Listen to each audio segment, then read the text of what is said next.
Here we are with another Saturday Night Live, Saturday, April 18th, 2020. And we continue with this Mother Earth break. Lockdown is the biggest facade I've ever experienced anyway. The more we keep digging in the rabbit hole, the more we see how much of a facade it really is. And nothing has changed in 3+ decades that I've been involved in this kind of area of looking after your own health. For, and you can clearly see it. Anybody who wears a mask is definitely not 100% responsible for their health, in my opinion. That's my opinion only. They choose slavery. Somebody else will take care of me. And nothing has changed. In 30+ years, I've been involved in this. Now it's really in plain sight. So we elevate the souls of the people who choose to be asleep, because if you don't take charge of your own health, the facade that somebody else will is just that. And the ignorance is more of a choice today than it's ever been with all the information we have available. Yeah, there's tons of caca out there that we have to decipher, but when you have the inner insight and you listen to your soul, you will start to see very, very clearly what's going on. And everything, anybody who's asking questions is being shut down. Just asking questions. Oh, yeah. Like, if that ain't slavery, I don't know what is. So I suggest everybody start asking more questions. Somebody just, might have been Germany, making it may be Germany, making it illegal To ask questions. to question anything that the government says about COVID. Yeah, they want to do it here. Oh, yeah. They suggest Well, well, he's an idiot too. they want to do it here too. But in Germany, there was that lawyer who was something, and they arrested her. Yeah. Charges, everything. So this is what's going on. Anybody who questions is being taken down. And it's My governor just made it mandatory to wear a face mask as of Tuesday. But I'm trying to find the order because it's really stupid. Yeah, there's one of the local grocery stores here. They hand you a mask. I don't want it. No, you have to wear it. Otherwise, you can't come in. I turn around and leave. Okay. So uncomfortable to breathe with the mask. But Well, if it did something, you might understand it, but it doesn't do anything. I know. People are in fear, and they believe that's their savior, right? The mask will protect them. On the way home yesterday, I had to stop at a tool supply house, pick up a couple of end mills for the shop. And you can't go in the storefront. You got to call. They come out, deliver curbside, which is fine. I don't care about that. A pickup truck pulls up next to me. The man's in the truck all by himself, all bandana across. The only thing you can see is his eyes. I'm like, you're alone in your truck. Obviously, he left his shop like that. Right. Unbelievable. They're in fear. It's through the ignorance, remaining to choose that way of life, and the fallacy of this mask thing, or your government or whatever is going to protect you and save you when you get sick. And so we know a little bit better. We don't know everything, but it's true and tested for decades and decades, and it's been around since the beginning of time. Stop eating, your body knows what to do. It's programmed within. You don't need to know. You don't need to understand. Just stop, zip up your mouth, and assist the body as best we can to help eliminate the things that we put in that caused all the problems. And that's all master fasting is, to simplify it. V equals P, take away O. We keep repeating that wonderful formula not Dr. Arnold Ehret left with us about 100 years ago. And it rings more true than ever when you understand that the simplicity of that formula.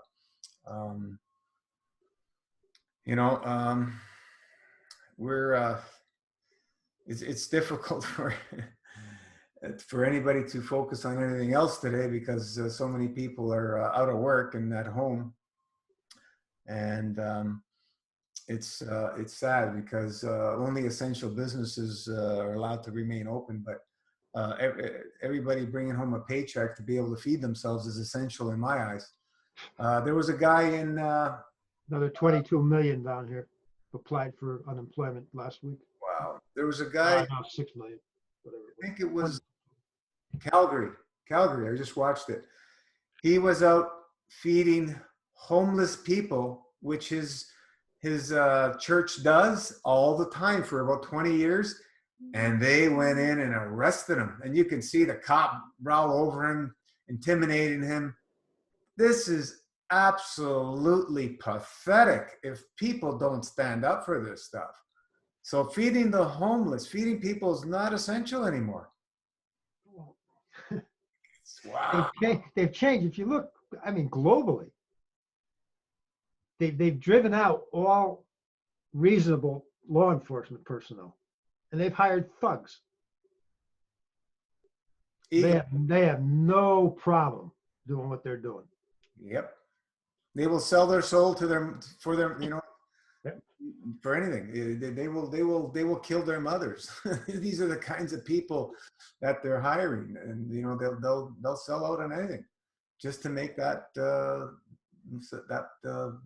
fake paper money, the monopoly money. Oh, I think it's more than that. I think it's just the whole power trip. Yeah. It's understandable, but Joy, we must understand our true rights. YouAreLaw.org. They don't have authority. Watch Liability Mate. He is out of Australia, but US and I believe Canada are under the same situation. Admiral Law's true rights. Well, Admiral Law is what they're using to enslave us through the personhood, which they've created. So when you understand the difference between the flesh and blood man and woman versus the personhood, then everything starts opening up to you. Oh, yeah. 1800, they did that down here. Yeah. All you need to decipher is they don't have any power over the flesh and blood, but they will try and create a joiner with you in the fiction. So they have power over you. And the only way you do that is when you accept and agree to their conditions and understand instead of overstanding them. Anytime you understand, you're standing under them and you're agreeing and consenting to their authority. Mm-hmm. So you have to really do some research on this stuff to comprehend it all. It's all a play of words. That's why, spelling is the languages use spelling because it's a spell, and all languages are entrapment. Mm-hmm. That's why when we talk about master fasting, get out of the monkey mind. It's a trap because the monkey mind uses language and it's never going to give you the right information. The right information comes through the heart and it's a feeling, and there's no words needed. You could get pictures or movies in the field that you can see, but words are always a deception. And when people come to MFS and they start seeing the way we talk and everything, they're just going like, yeah, don't use cancer, don't use that. What are these guys on? If you understand the basics of the legal system, then you understand why we don't want to play with their games and their rules and their caca. It's all based on filth. and it falls apart very, very quickly. It's just like anything that's built on a weak foundation. Crumbles very quickly when you pull out one of the links. It just falls apart. Fasting, master fasting, which we focus on, is it's solid. Follow the simple structure of the protocol and watch what happens. You don't have to think about it. Soul works in autopilot, as we say. Clear out that GI tract, plasma vacuum tube, and watch what happens. You know, there's difficulty because of how we've been conditioned and programmed to live in this world, and we're surrounded by all these different opinions and belief systems continuously around us, and it makes it difficult for people when they start clearing out their plasma vacuum tube to deal with what they perceive as reality anymore, because it's so simple and so far-fetched from everything we've been programmed. And that's the challenge I've seen for the last 3 decades, specifically, especially in the last almost 5 years now, sharing MFS. It's a real wake-up call to the mirrors, what we call the mirrors of truth. They're your mirrors, they're my mirrors. We're mirrors of each other, and we can run, but we can't hide. In the space of the universe, there's no place to hide. Everything is transparency.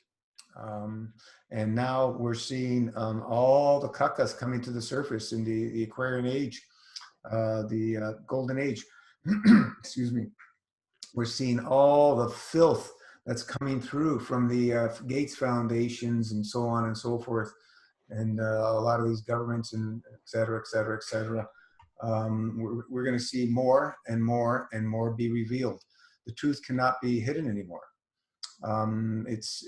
Their time is up, and they're grasping at all straws to for their last chances to continue their Luciferic agendas, et cetera, et cetera, et cetera. You know, so the best defense we have is to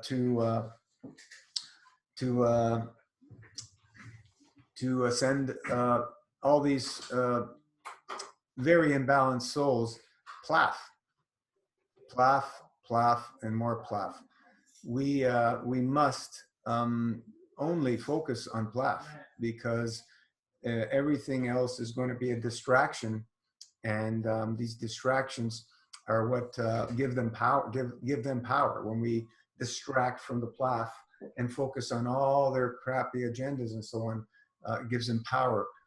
It's good to know what they are doing. It's like who said this? I keep my friends close, but I keep my enemies even closer. Who was the one who said that? Do you remember? Bao Shu, one of the Chinese. It's Chinese, I think. Yeah. So this is you know, you need to know what they're doing. You need to know what's up, and keep them very close to you. But send them plaf, and more plaf.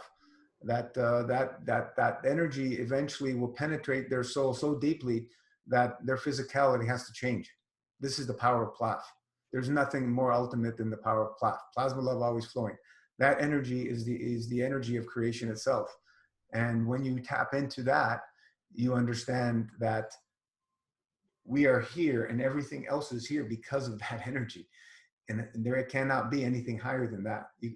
Some of us will call it God, some of us call it universal energy, et cetera, et cetera. It's got many, many different names and so on and so forth in the languages that we use. So it's a very interesting time. I've watched a lot of videos in these last few weeks. And that's just the way I am. When I want to find something out, I investigate. I spend my time. I've always done that with my health and with everything else, you know. But all this stuff that they call conspiracies and so on and so forth. And like our, you know, the journeys that we do, they call alternative, which has been around since the beginning of time, using herbs and so on and so forth. They just want to, you know, take credit for everything that's and anything that's been around. Um, and it's just not the way it works when you can see through all the caca. We have, who do we have here? Inga, John, Joy, Judith, Kirsten, Kurt, Oliver, Ross, and Steve. How's everybody doing? I hope freaking amazing. Let's hear some of what's going on with some of yous and get some inspiration happening. My first dry day since I started. 25 hours now. Since you started what? Master fasting. Oh, you never First did? full dry. I mean, totally dry. Yeah. Oh, okay. Interesting. Yeah. Yeah. It is interesting. It's different. Yeah. Yeah, definitely. There's the dry is a wonderful place to experience. I really like the dries with the tinctures. That's what I really love, especially when you're doing a lot of talking and stuff. They give you that little bit of a boost. Just taking small amounts of tinctures. And I experimented with going with larger amounts, and you don't want to do that because it will dry you out even more. Oh, alcohol. Yeah, but you don't need much. You need very small amounts, just to get the information into the physicality, and it helps assist, and it's really wonderful. The filtration's incredible. Yeah. Mhm. Oh yeah. Really hard, really deep. Yeah. Mhm. Yeah, the dries are a wonderful place. That's what we work towards. You know, especially some people have challenges with dries. A small percentage of people have challenges with dries, and we have all the different levels that you can use and work your way slowly to get to the natural state, which is the dry.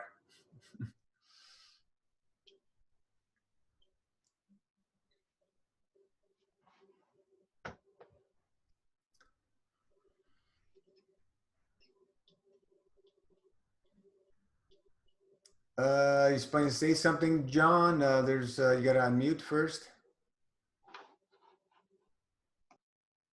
or I can do it for you.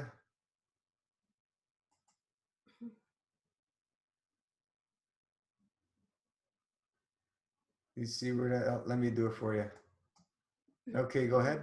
Oh yeah. There you Sorry go. about that. No big deal. This is like only the second time I've used Zoom. Yeah. Yeah, this is my second dry fast. I'm doing a hard dry fast. I did one on Monday. I did 39 hours, and this one will be 40. So I'm adding an hour every time I do one. I'm going to start doing them regularly. And so the first one was tough, and that was just a few days ago. But yeah, it was pretty tough. It was harder than I thought. I've done plenty of water fasting, and I've done plenty of fruit cleansing. You know, strict fruit diets. I've read Mucusless Diet Healing System, you know, many times in the last 30 years. And Professor Ehret always talked about dry fasting. And then I met some people down in Colombia who were on a 3-day dry fast out in the woods. So I've known about it for a long time as part of the Native American tradition. And the rite of passage for young Native Americans doing a 4-day desert dry fast. So I've known about it, but I finally got down to do one the other day, and I'm doing my second today. Where did Eric talk about dry fasting? I know he mentioned that the less liquid you use, the more aggressive the fast. Well, that's what he said. He says he actually says, to the best of my recollection, he says the most aggressive fast is a dry fast. So I'm pretty sure that's how it's presented. Yeah, I've read the book many times. I don't recall, but anyway, it could be. Really? I've read his. Yeah, I've had the Nicholas. I have Rational Fasting. I have Yeah. the other one they brought out later. I can't remember what it was called.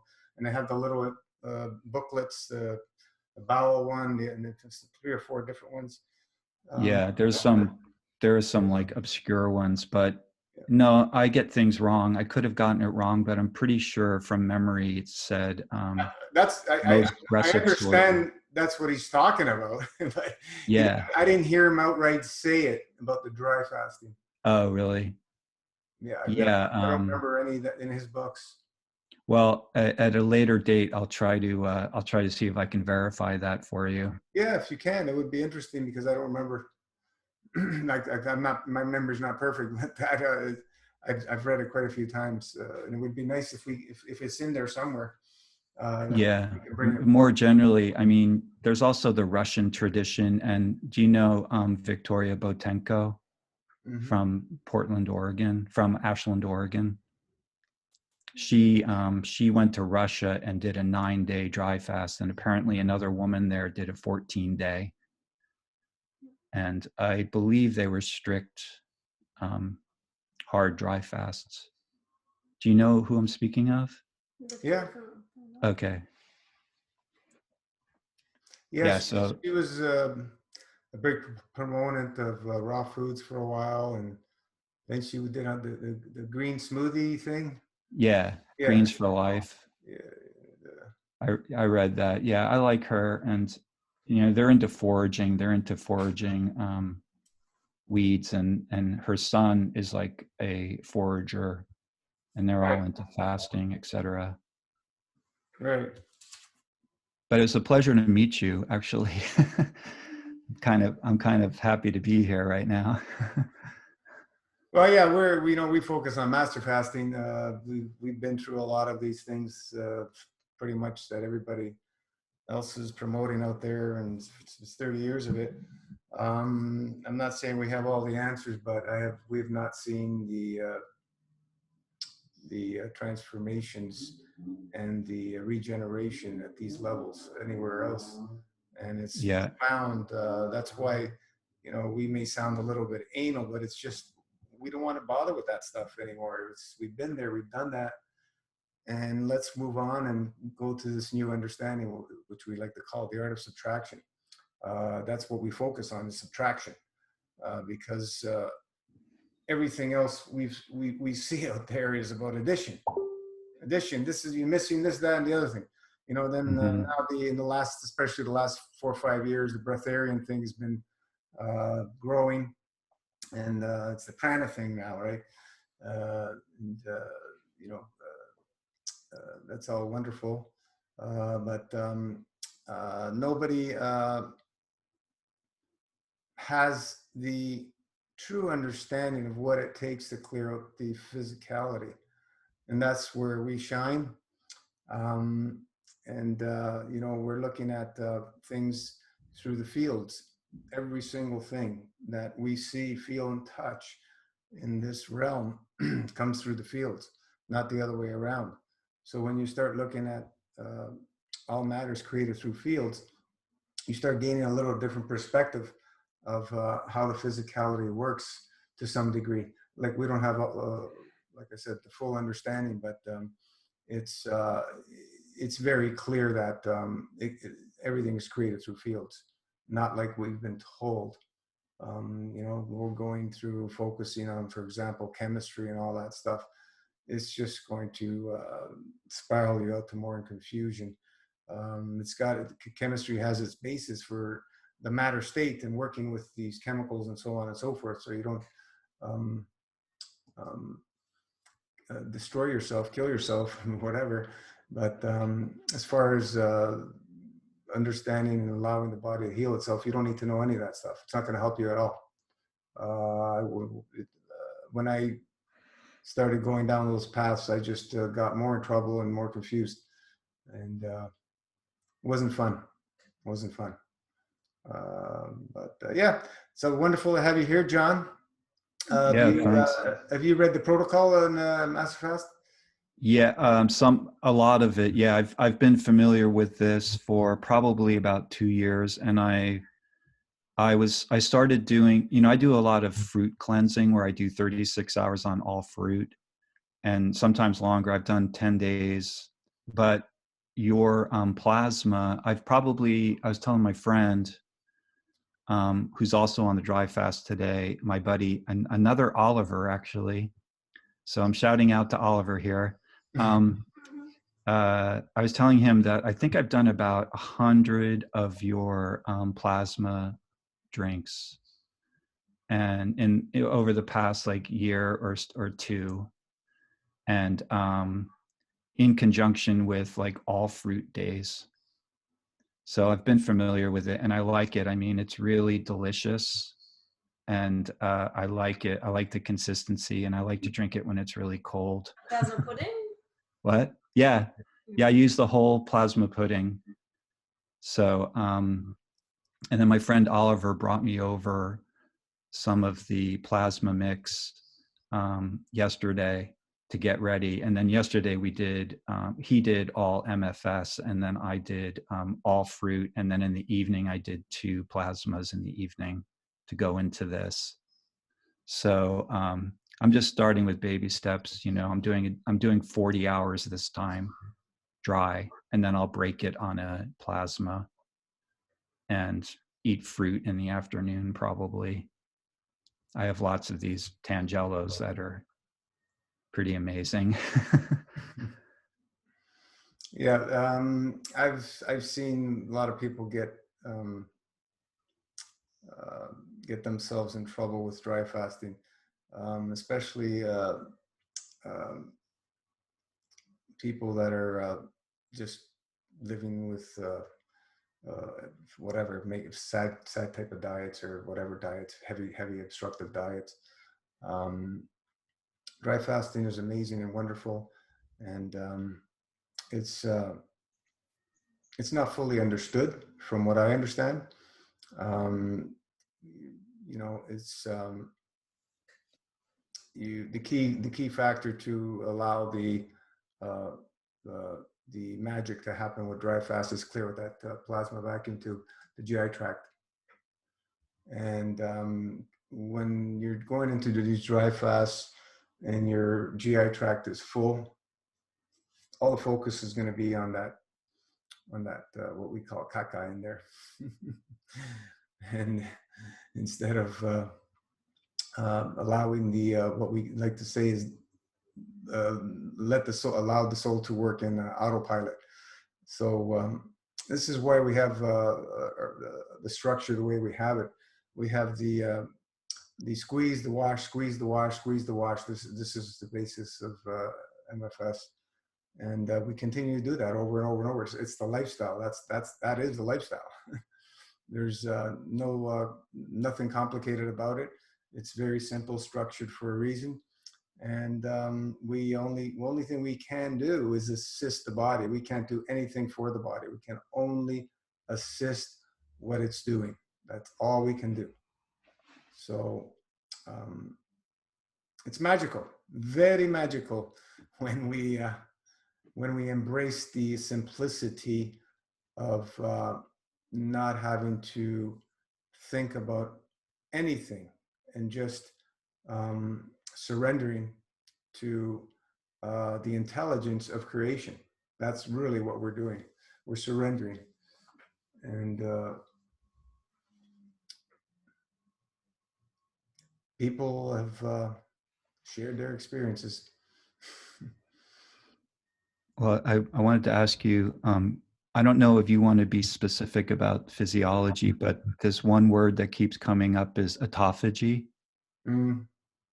And I tried to read a paper on it on the Facebook dry fasting on a vegan diet group that I joined last week. And there's a paper on it that's scientific, and it's extremely dense, and I wasn't even able to read it actually.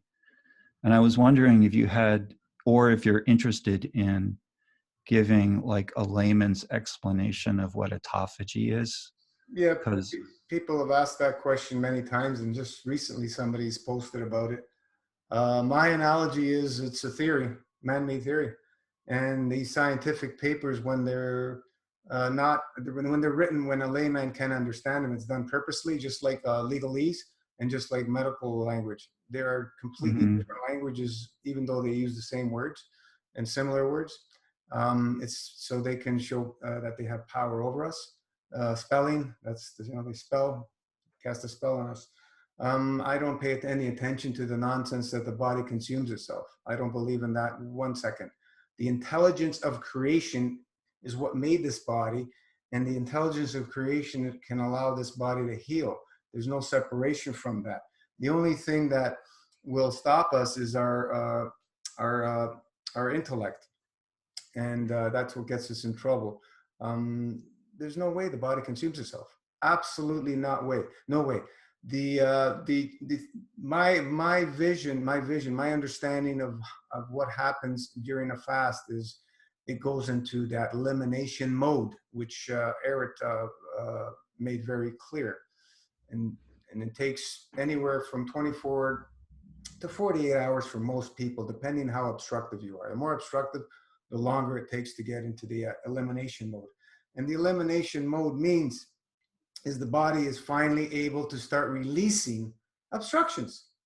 What are obstructions? Obstructions are things within the physical, mental, and emotional bodies that are interfering with its natural state function. That's the simplicity of it.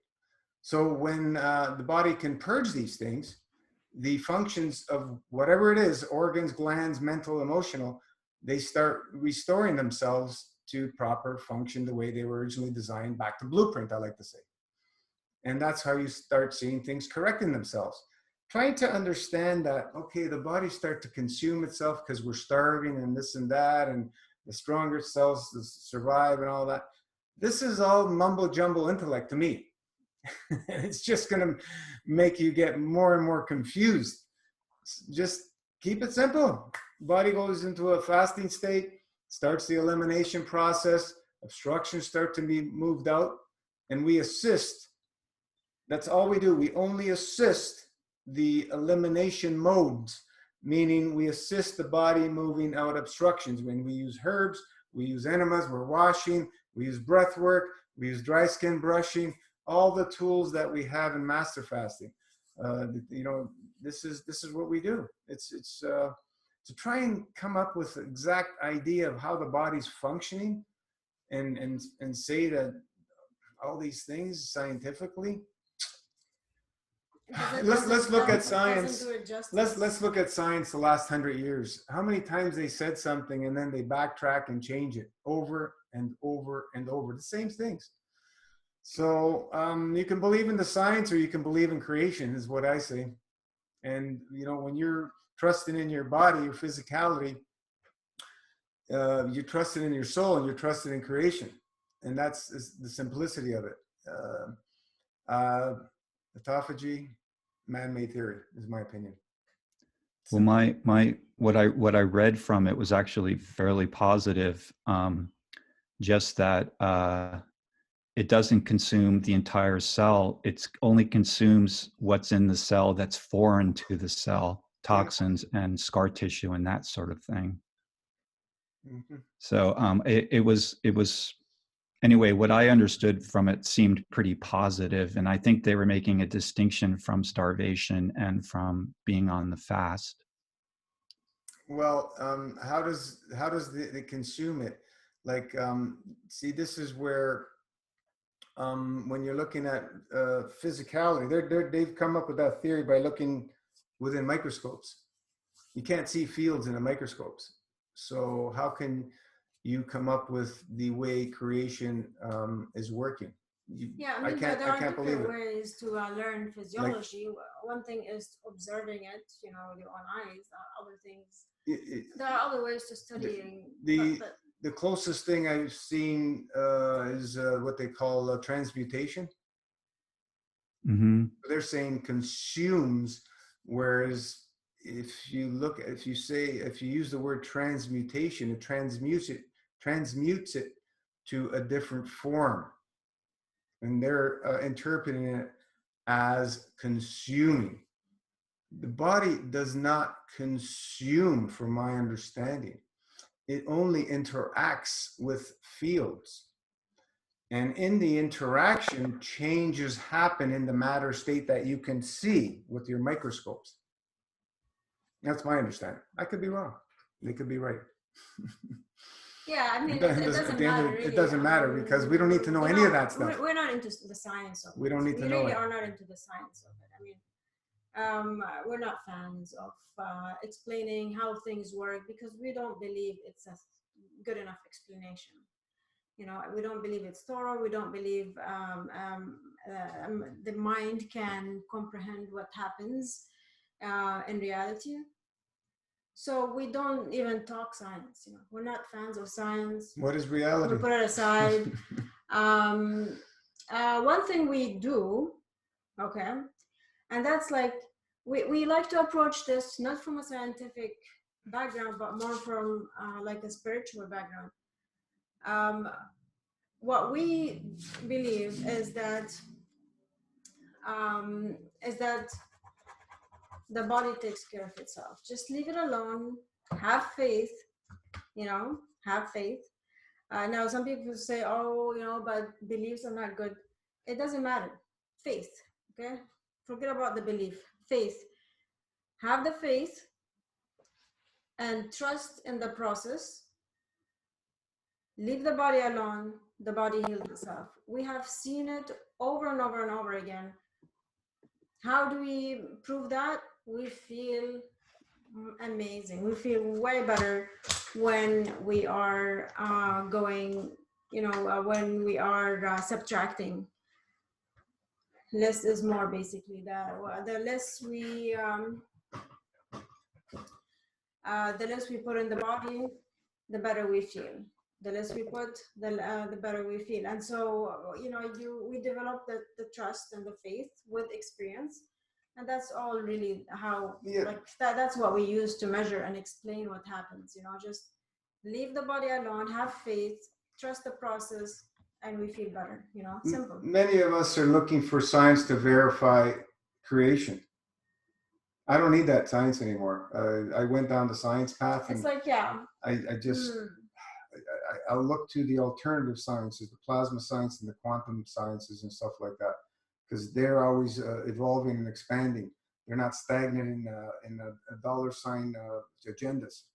It's like, yeah. So it's like, how do you prove that God exists scientifically? I mean, you know, there's no way. Same thing. How does the body work? Well, I'm not praising science at all. Yeah. I just thought that was an interesting thing about how the cell, the potential for the cell to become like a small furnace, and it's a completely different paradigm than being on a water fast. Mm. So I thought that was just very interesting. The furnace comes from Philpott. Sorry? Villeneuve. The Russian doctor who wrote the dry fasting book. Okay, so that's where I got that, because I did try to read that. You know, it was really difficult translation to read, but I tried to read it. Yeah, it's that's where that comes from. The autophagy is basically what you described before. They're saying, you know, the cell. The body will consume all the weak cells, and then the stronger cells will consume only the stuff that is not supposed to be there, et cetera, et cetera, et cetera. Okay, that's their explanation. Right. Basically, that's what it sums it up to be. And how long was that report that you wrote? That you read? Sorry. I gave up on it because. Oh, you mean the scientific one? Right. Yeah. I actually don't know the length because I only made it through about a paragraph. It was on the dry fasting site. I mean, it was there for positive reasons. I think it was there to because people need validation for science. Yeah, it's like different people. It's like in Buddhism, you have the capacity of the people is very important. So if you're dealing in a culture where people are relying on science, they're you know, you can use various methods to reach them. Yeah. If that's their preferred way of seeing things, there might be a way to reach them. Yeah, you I'm know, just making that up, you know. if you've been in the Master Fast group, we sway away from science. She was a scientist, Cool. master Cool. of sciences. She's left it all. We sway away from it. Stay away. It's just we don't want to play that game. Could I ask you something? I have glaucoma in my left eye, and that's something I'm extremely concerned about. And you know, I'm aware of the idea of not giving diseases names because you give them power and all that. And I had a Chinese doctor who was really into that idea. You don't name the disease. And however, I have this thing, and that's part of the reason I'm dry fasting. And because I have heard that your people, you know, your people and other people doing serious fasting have had improvement in their vision. So if you want to, if you don't mind encouraging me in that vein, I can I'd do really that. appreciate it. I can do that. You can? Yeah, your eyes look Absolutely good, man. can. Your eyes Oh look yeah, really that's right. good. Yes. My pressures a year ago, February, I've always had high pressures. And as of last February, they were like extremely high. I mean, high 20s, which is not good, according to them. So we decided on testing again in 6 months. I said, give me 6 months. I had just started MasterFast. So 6 months later, which was August of last year, they tested at the lowest I've ever tested. And I did nothing but MasterFast. That's it. You've done nothing but MasterFast? In those 6 months. Yep. So you've been living on the plasma for 6 months? What do you mean plasma? Well, the drink, you know, whatever you call it, the grape drink. So Master Fast is It's basically but yeah. I didn't do it to heal. I didn't come in here to heal anything. Yeah. I came in here looking for answers, you know, my own answers. And everything I was looking at outside, I was not getting what I needed. So I mean, to heal, I never know. And even to today, I don't. The body's healing itself. If I stay out of the way, the body's taking care of itself. It's when we get in the way of it, and especially, and I'm like you, very intellectual, and I was absolute science fanatic all my life. I wanted to know the whys of everything. I'm not a science fanatic at all. I'm coming from a Buddhist background, and I'm not. Well, you're asking all kinds of, you want scientific, but you're asking scientific questions. No, So I was asking for encouragement. I was asking for encouragement about case studies in your group where people, not case studies, but incidences in your group where people's eyesight have improved. No, I'm talking about your whole conversation was you were asking about science. Steve just shared his numbers went way down in 6 months. That's cool. Did you get him measured again after that, Steve? No. No, I had another follow-up appointment, but there was no sense that there was no reason to do it. Yeah, you can tell, right? Oh yeah. Yeah. Oh yeah. See, but I mean, you know, I'll tell you, John, if you want to look at what the body has done for me I've been here, I don't know, a little over a year. Not only the eyesight, I'm 61 years old. I came in here with a large prostate. I was very close to going and having that ream job done. I was afraid because it's so damn barbaric. And yeah, the lifestyle has taken care of that. It's not fantastic, but I can pee at night. You know, it's better. It's not great, but it's better. I can live with it. Arthritis, gone. If I follow the protocol only, it's totally gone. It's when I choose to fall off. Get away from the protocol, it comes back. Yeah. Yeah, it comes back a little bit. So what's that?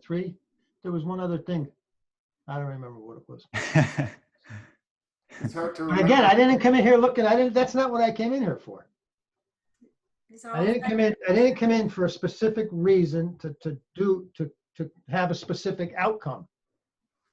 And I think that's probably why it's been fairly easy. I just, yeah. you know, the way this is laid out is so simple, So yeah. but it's difficult. For me, and I just started again. Today's my third day. Thursday was my first day back into a full master fast, and it was a son of a bitch. It always is. The first day, except the very first day, was easy. But after that, the first day for me is always difficult. I want to eat throughout the day. Mm. The mind goes crazy. Come the second day for me, which was yesterday, it's right back into the autopilot that Gino talks about. And I don't have to think about anything as the day's going on. The whole energy, the whole field strength, everything is just elevating and becoming stronger and stronger. And by today, again, I have never done a dry, and here I am 26 hours into a dry, and feel freaking fantastic. So I don't need anything but to follow the protocol. I don't need to question anything. And I don't. I've chosen not to question. I don't go outside.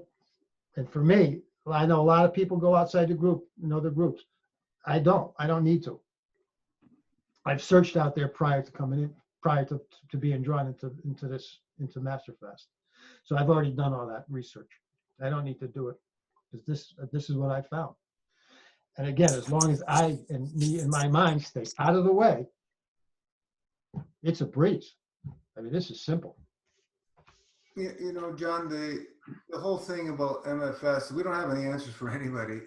Everybody needs to go find their answers for themselves. And the only place that I understand is we have to go within. We cannot find our answers out there. And how do we go within? We stop eating and we start focusing on fields instead of matter. And the way that happens is done automatically when you clear out the plasma vacuum tube, the GI tract. We call it the plasma vacuum tube for a good reason, because that's where the high field strength of energies interchanging happens. The two basic things that we understand is done through the art of subtraction. Only the body only sees imbalances and balances. That's all the body can see. All these other fictitious diseases don't exist. Imbalance and balance. How do you want to live? Choose how you want to live.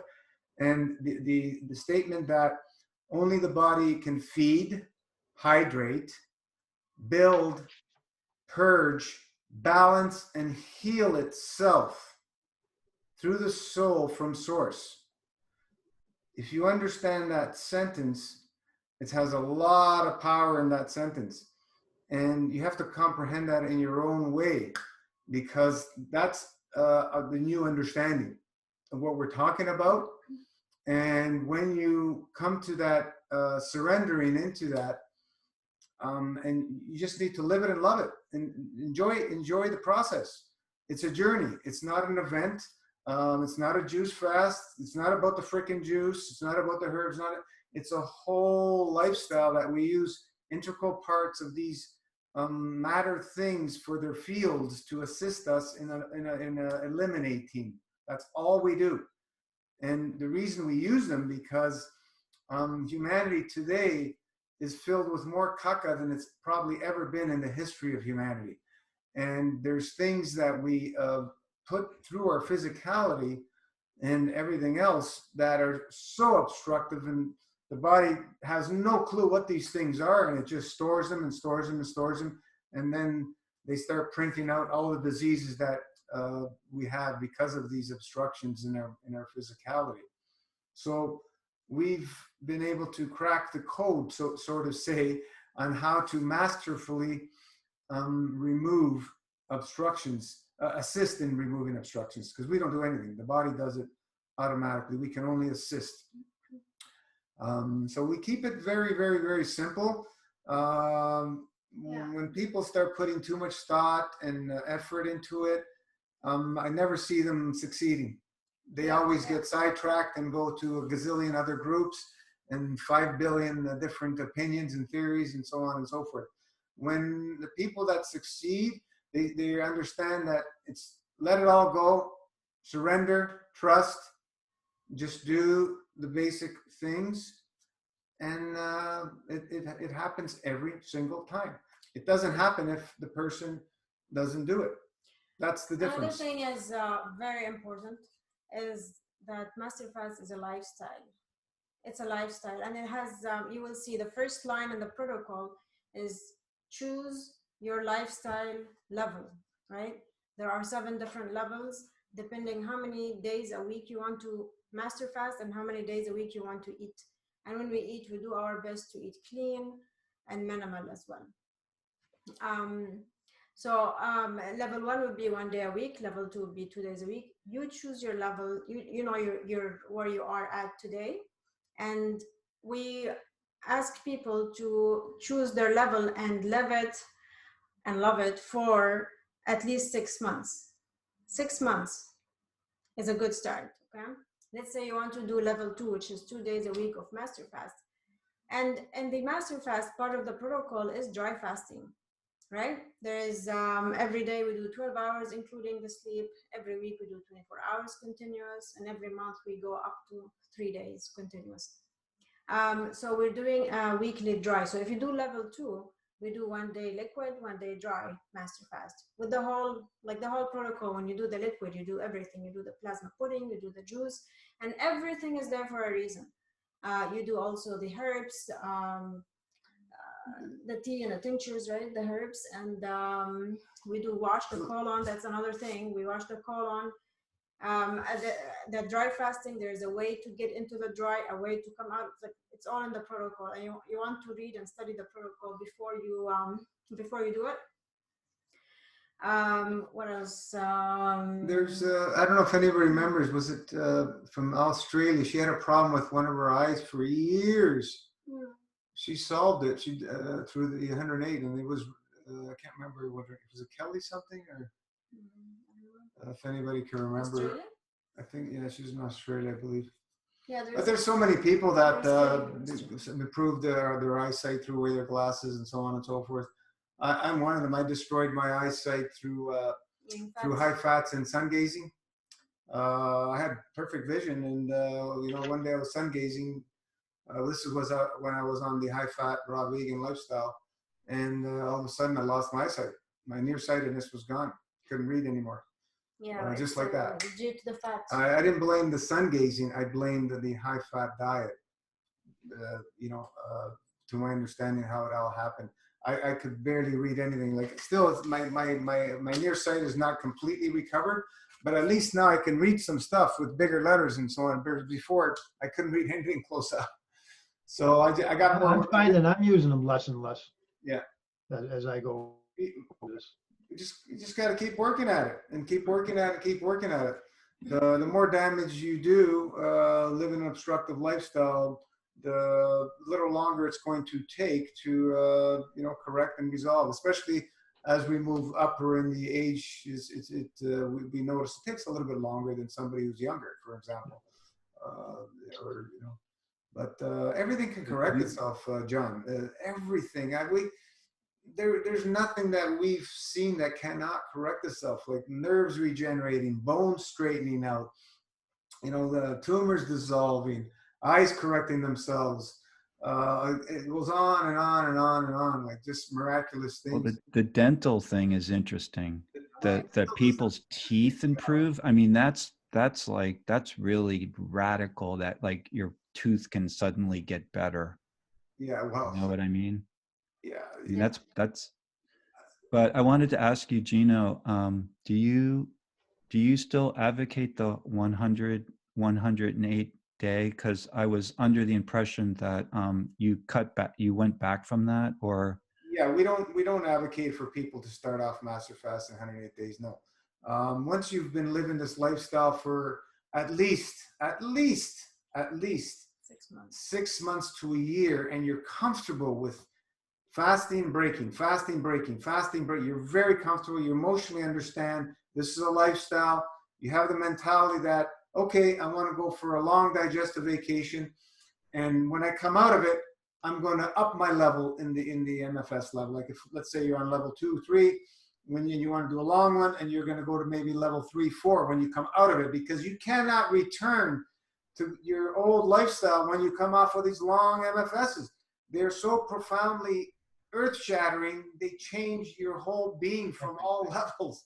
Yeah. You really have to be ready. And this is where we've seen that people say they're ready and they're not, because you can see from their comments when they come off it, they're blaming us for all their problems of eating shit. But I mean, yeah, and it's okay, you know. I mean, most people have no idea what they're getting into when they do. Well, because they're not reading. It feels easy. It feels great, amazing, huge transformations. But when they come out of it, they realize, oh my God, how hard that is. It is extremely difficult to eat clean and minimal after a long master fast, and after any long fast, really. Because I don't even right now, I don't even want to do a 48-hour dry. I'm just doing 40. Like those eight hours, they just seem like hell right now. And on the first fast, I was perfectly happy breaking it at 39 hours dry, you know, and this time I'm just going to do 40. I'm going to add an hour onto each time that I do it. And I figured that's reasonable. Mm-hmm. Now we recommend, like the dry fasting, we recommend staying with the recommended schedule. We don't recommend 2 days a week. In my opinion, is pretty long. I mean, 40 hours is like almost 2 days, and that's twice a week. That's quite like lots of dry fasting for a newbie. What I would do is even if you had a background eating fruits and maybe some water fasting, the body has to purge a lot of crap. Really, it really has to purge before it feels comfortable. We've seen one too many people dry themselves out. And how do you dry yourself out? Well, the average person is 20 to 30% dehydrated state. And why are we in a dehydrated state? Obstructions. Not because we're not drinking enough water. It's because of obstructions. And how do you get yourself to get out of the dehydrated state and start hydrating? You have to remove these obstructions.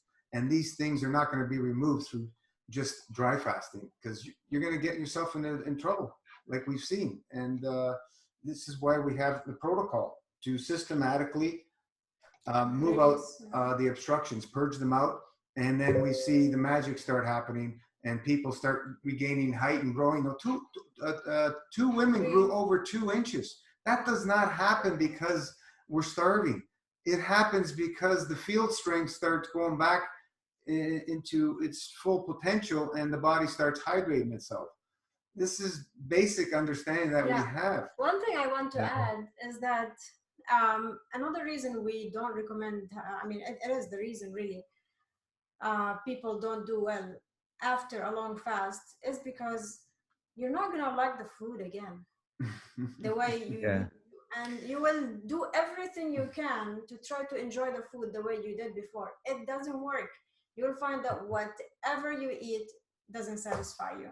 And the smell too. The smell, it gets to me. Like when I'm really clean and I've been cleaning, you know, then I smell cooked food, somebody on the street and coming out of, you know, it smells terrible. Now the cravings, it smells terrible. What we've seen from most people, once they come off a long digestive vacation, long master fast, you know, eating for a week or two, everything's okay. And then the emotions start coming in and people go cuckoo. They start eating anything and everything. And some of them gotten themselves in real trouble. You can die after a long fast. Some people, of course, you go back to your old ways, and that's, so you don't want to do that. What's the point? Why not train yourself like an athlete, little by little by little, so you can expand over time slowly, and you have a foundation built on that. Yeah, there's going to be 1 in a million people will be able to do 108 days and no problem. We haven't seen that. Okay, I have not seen that. Not me. I'm not doing it. I've never heard that. Everybody who ate after a long fast didn't do it. Yeah, I was just wondering, like, I have no intention to do 108 days, but I was just wondering Yeah, what is yeah, we the don't recommend it. gentle. You will Yeah, see. I'm all for a long digestive vacation because the magic that happens is just uncomparable to anything else Yeah, because but what happens you're you're after? Mhm, yeah, mhm, you're not mhm. going to be able to see those massive transformations happen through addition. It becomes bipolar. The whole thing becomes bipolar, and it just creates tension, you know. Absolutely. Yeah, but if you're in the group, you're here, you're reading, you're watching, you're getting the support, you're seeing what's happening, starting to sink in that this is a lifestyle. You start seeing all the different experiences of people. You start breathing, living it, and then you start going through the things that you're listening to little by little. You have that understanding, the foundation. Then it becomes much easier. When it's somebody from a sad diet, 108 days, bang, their whole life is like, what the hell? Then they come off of it, start eating, they go back to their sad diet, and my goodness gracious. Even raw diet. Many people have come from raw vegan, right? Much cleaner, fruitarian. They can't do it. They cannot. See what the thing is, John. I'll tell you the basics of what we understand. When you're on a full MFS, it's mimicking living on fields because we're using all dead stuff. There's no life to anything we use, right? It's just cooked dead juice, burnt charcoal, herbs that are infused in alcohol, which was cooked to death, and so on and so forth. Everything's dead. There's no life in physicality, right? So we're mimicking living on fields. That's really what we're doing, and you'll understand this when you do a long MFS and you start eating again. That's interesting. Then you go back on foods, and people, they're doing good for a few weeks, eating fruits and everything, and then their emotions start kicking in. They start grabbing anything and everything because they cannot get the same feeling even on fruits. Yeah, I heard that. Feeling of field because it's matter. You never get. So then they start going to the cook stuff because the cook stuff's got this higher field strength, but it's also more obstructive, and then that snowball effect starts taking place. And they go cuckoo because they're trying to get the feeling that they had when they were on MFS, and they're never going to get that until they stop eating and go back on MFS. You understand? Yeah. So this is the reason why pick a level that you're going to live and love. Pick level 2 or 3 to start off. Most people would be fine with that. Live and love that for a while, 6 months to a year, and then expand on it. Every once in a while, throw in an extra day. You know what I mean? And see how you respond to that. Because if you can't master, eating, fasting, and eating over and over and over, breaking the fast, how are you going to master a long fast? How are you going to break a long fast? You're not going to be able to do it. There's no way. It's just like an athlete. Get somebody off the street. Oh, let's go run a marathon. That doesn't mean an athlete talking to somebody off the street. Yeah, there may be, 1 in a million people be able to do that, but most people not going to be able to do it, right? Because I just like food too much. I know myself well enough. Exactly. To know that I love food. We love eating, but we love freaking master fasting way more. That's the motto. We love eating, let's not, I don't know anybody who doesn't love eating. Everybody loves the taste and textures and stuff of food, especially if you had growing up with a wonderful mother that was a wonderful cook for a mother, right? She was, giving you, they're putting all their love through the food. And that's much more powerful than the food itself. It's that love, the motherly love that gets put into the food through the fields. Like it's just an amazing experience. And, mothers who cook, when they were on master fast, they all said that all their families said the food tasted way better when they were fasting. Why? They're cooking the same foods, but they're on a fasting state. And because they're tapping into the fields of the food and passing on those fields through the food to their family. It's like what Professor Eretz says. He says he says the same thing. Your palate just changes, you know? So like you're just so sensitized to everything that everything just tastes wonderful. No, but the family, I'm talking about the mothers who are cooking for their family's not fasting. Oh, really? They're in a fasting state. They're not tasting the food. They're in a fasting state preparing their food for the family.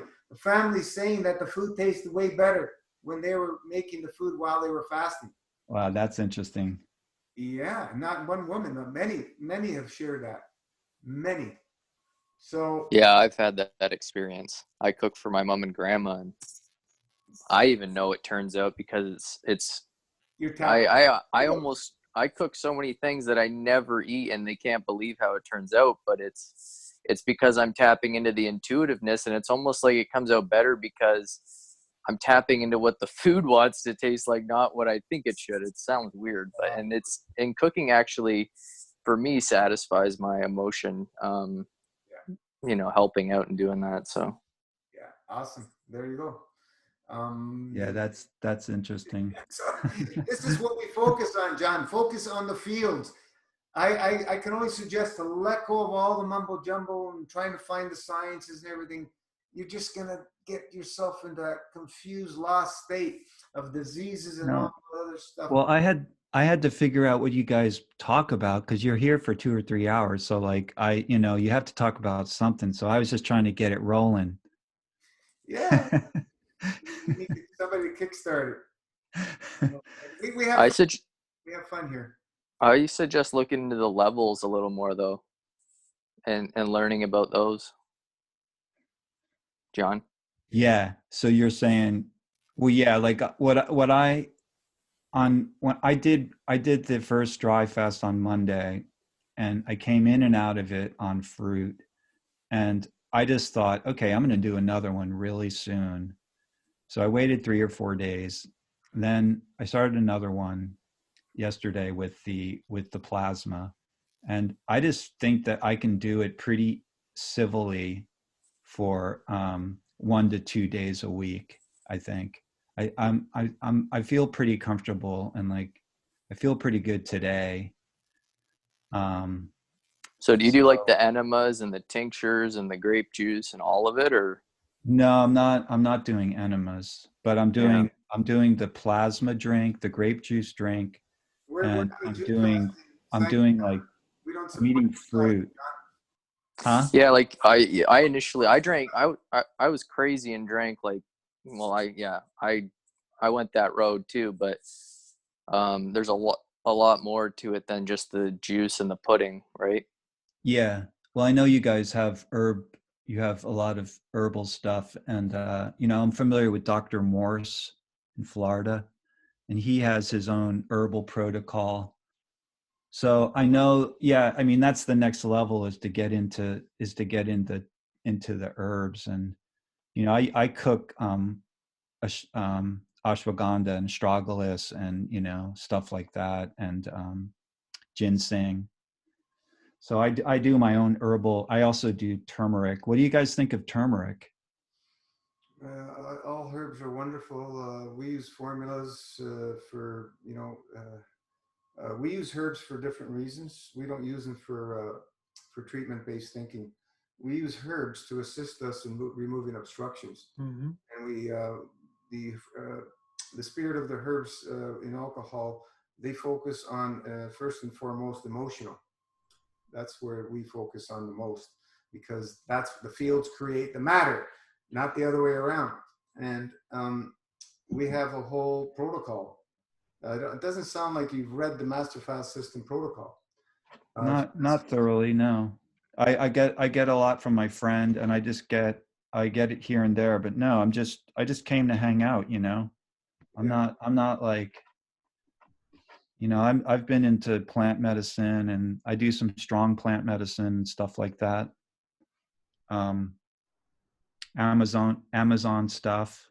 So I'm interested in the plant world, and this is the thinking that plants are going to solve all your problems. We don't think like that. We don't use herbs for those reasons. We use herbs to assist us in removing obstructions through the art of subtraction. That's it. We thank the beautiful elevated souls for assisting us because they are truly much more highly elevated than humans are. They don't kill and destroy each other, and they're only here to help us. So once we tap into their information in the fasting state, you see how everything changes. Using herbs to help you because they're strong or because they're going to help you with this, that, and the other thing, that's other people are doing that. We're not doing that. We have a system and we follow a system. In the comments here, let me see here. Oliver, just watched some of MFS interviews on YouTube. Lots of examples you're looking for. Kurt, Ben's eyes too. Kurt is talking about his dog's eyes improved. We have a master fast protocol for pets.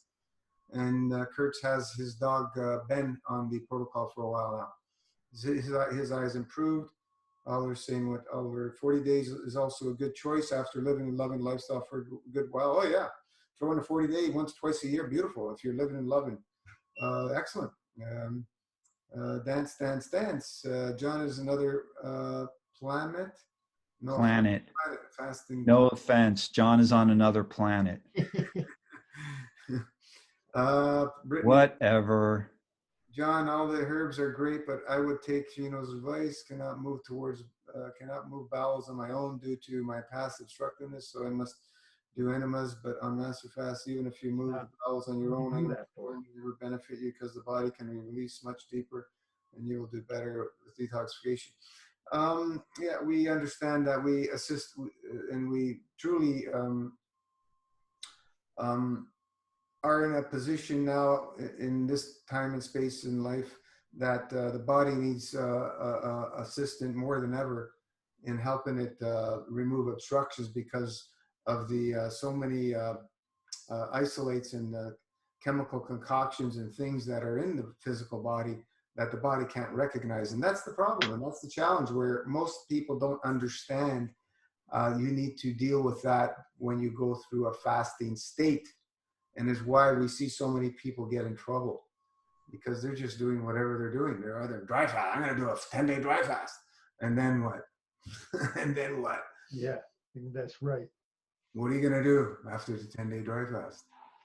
If you don't have a lifestyle understanding and surrender to your soul to continue to live in a lifestyle of less is more. This is what we focus on. Focusing on less is more. 7 days a week eating? No. 6 days a week eating? No. It's too much. You need to go, you don't need to. You need to, you come to an understanding that eating anywhere more than 5 days a week is ludicrous. When you come to this new understanding, you're going to say, I cannot go back to more than 5 days a week eating. If I do, I'm going to punish my body. That's where we're at. Eating more than 5 days a week is ludicrous. That's our understanding. I don't care what diet. That's irrelevant. If you have a heavier, a more obstructive diet, it's worse. If somebody's eating fruit, okay, 5 days a week of eating is more than enough. You don't need more than 5 days a week eating. And you're going to see that if you ever go down the path of doing a MFS for a long period of time, and you go back to eating more than 5 days a week of fruit, you're going to say what I said earlier. Man, this don't feel right. And you're going to try and eat more to try and feel the fields, which is not going to happen. Not going to happen. It's too much effort for the body to transform the physicality of foods into a GAN state so that it can use the fields, because we don't use the physicality of the foods. We can only use the fields that the body is transformed through its processing, because the body doesn't digest, it just processes. The processing starts in the mouth, goes down the esophagus, does some more processing in the stomach, starts going through the small intestines, more processing, and so on and so forth. And the waste products that come out of the body are in a GAN state, gases, nanosolids, and they have high energy field packets.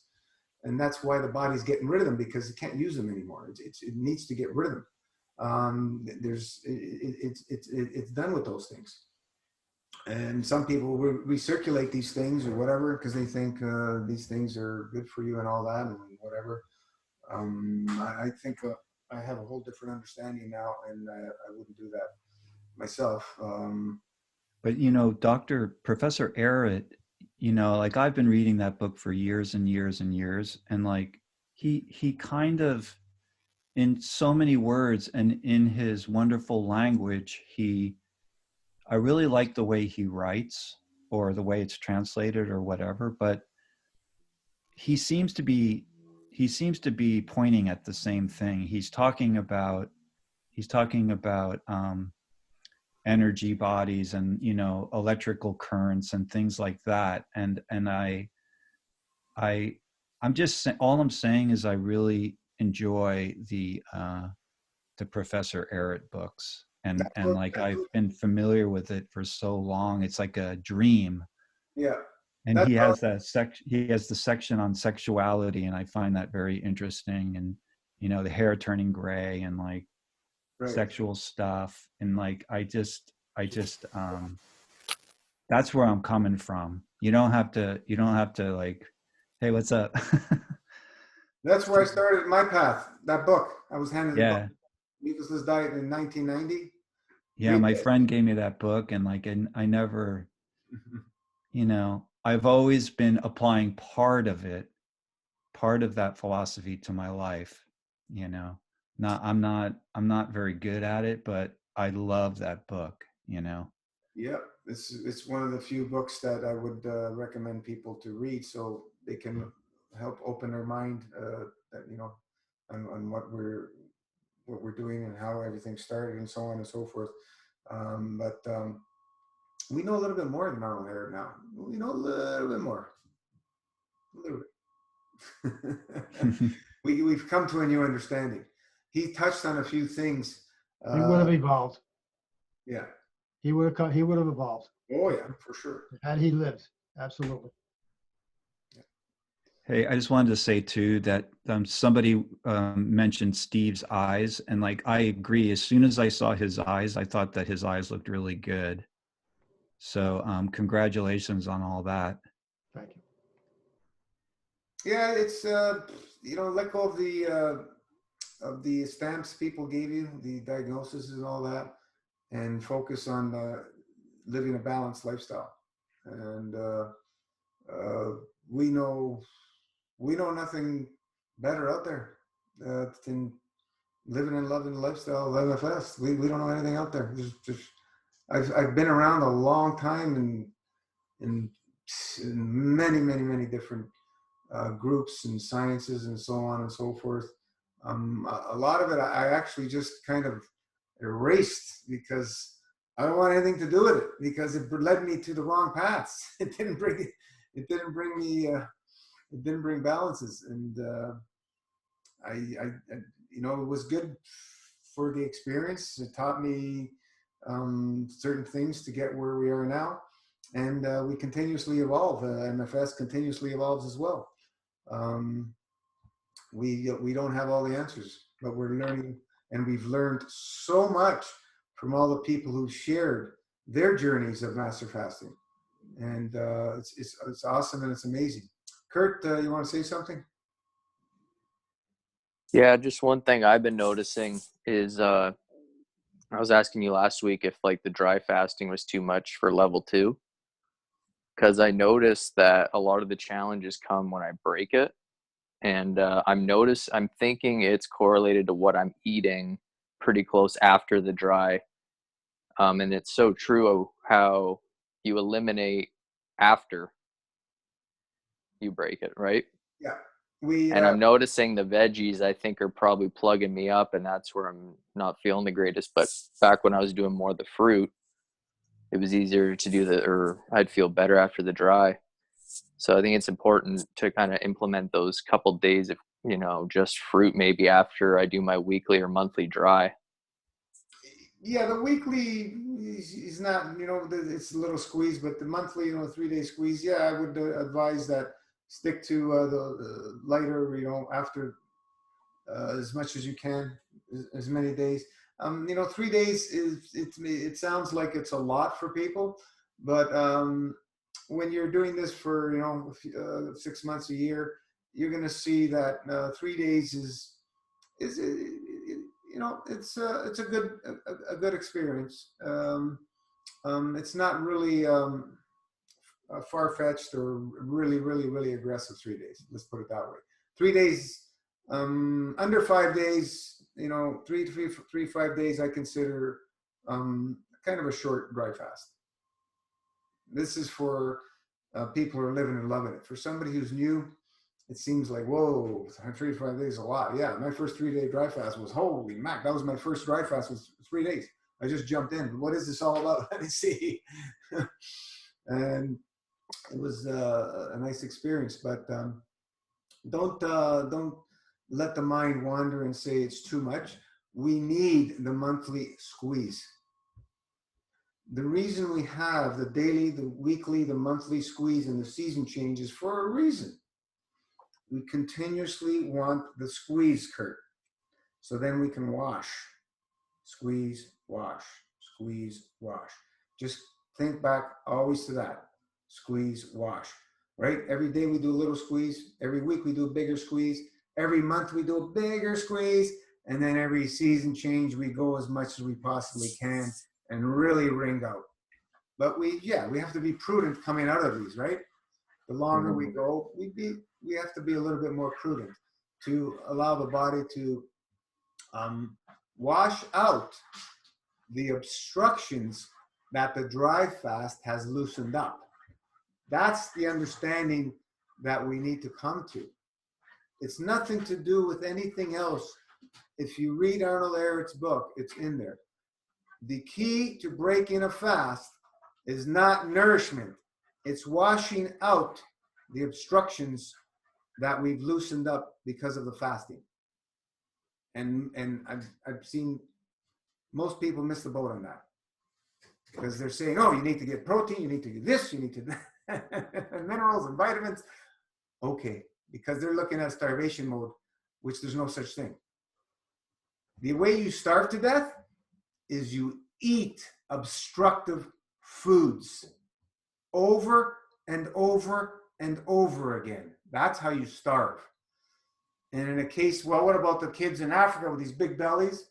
You eat obstructive foods over, and that's what they're doing.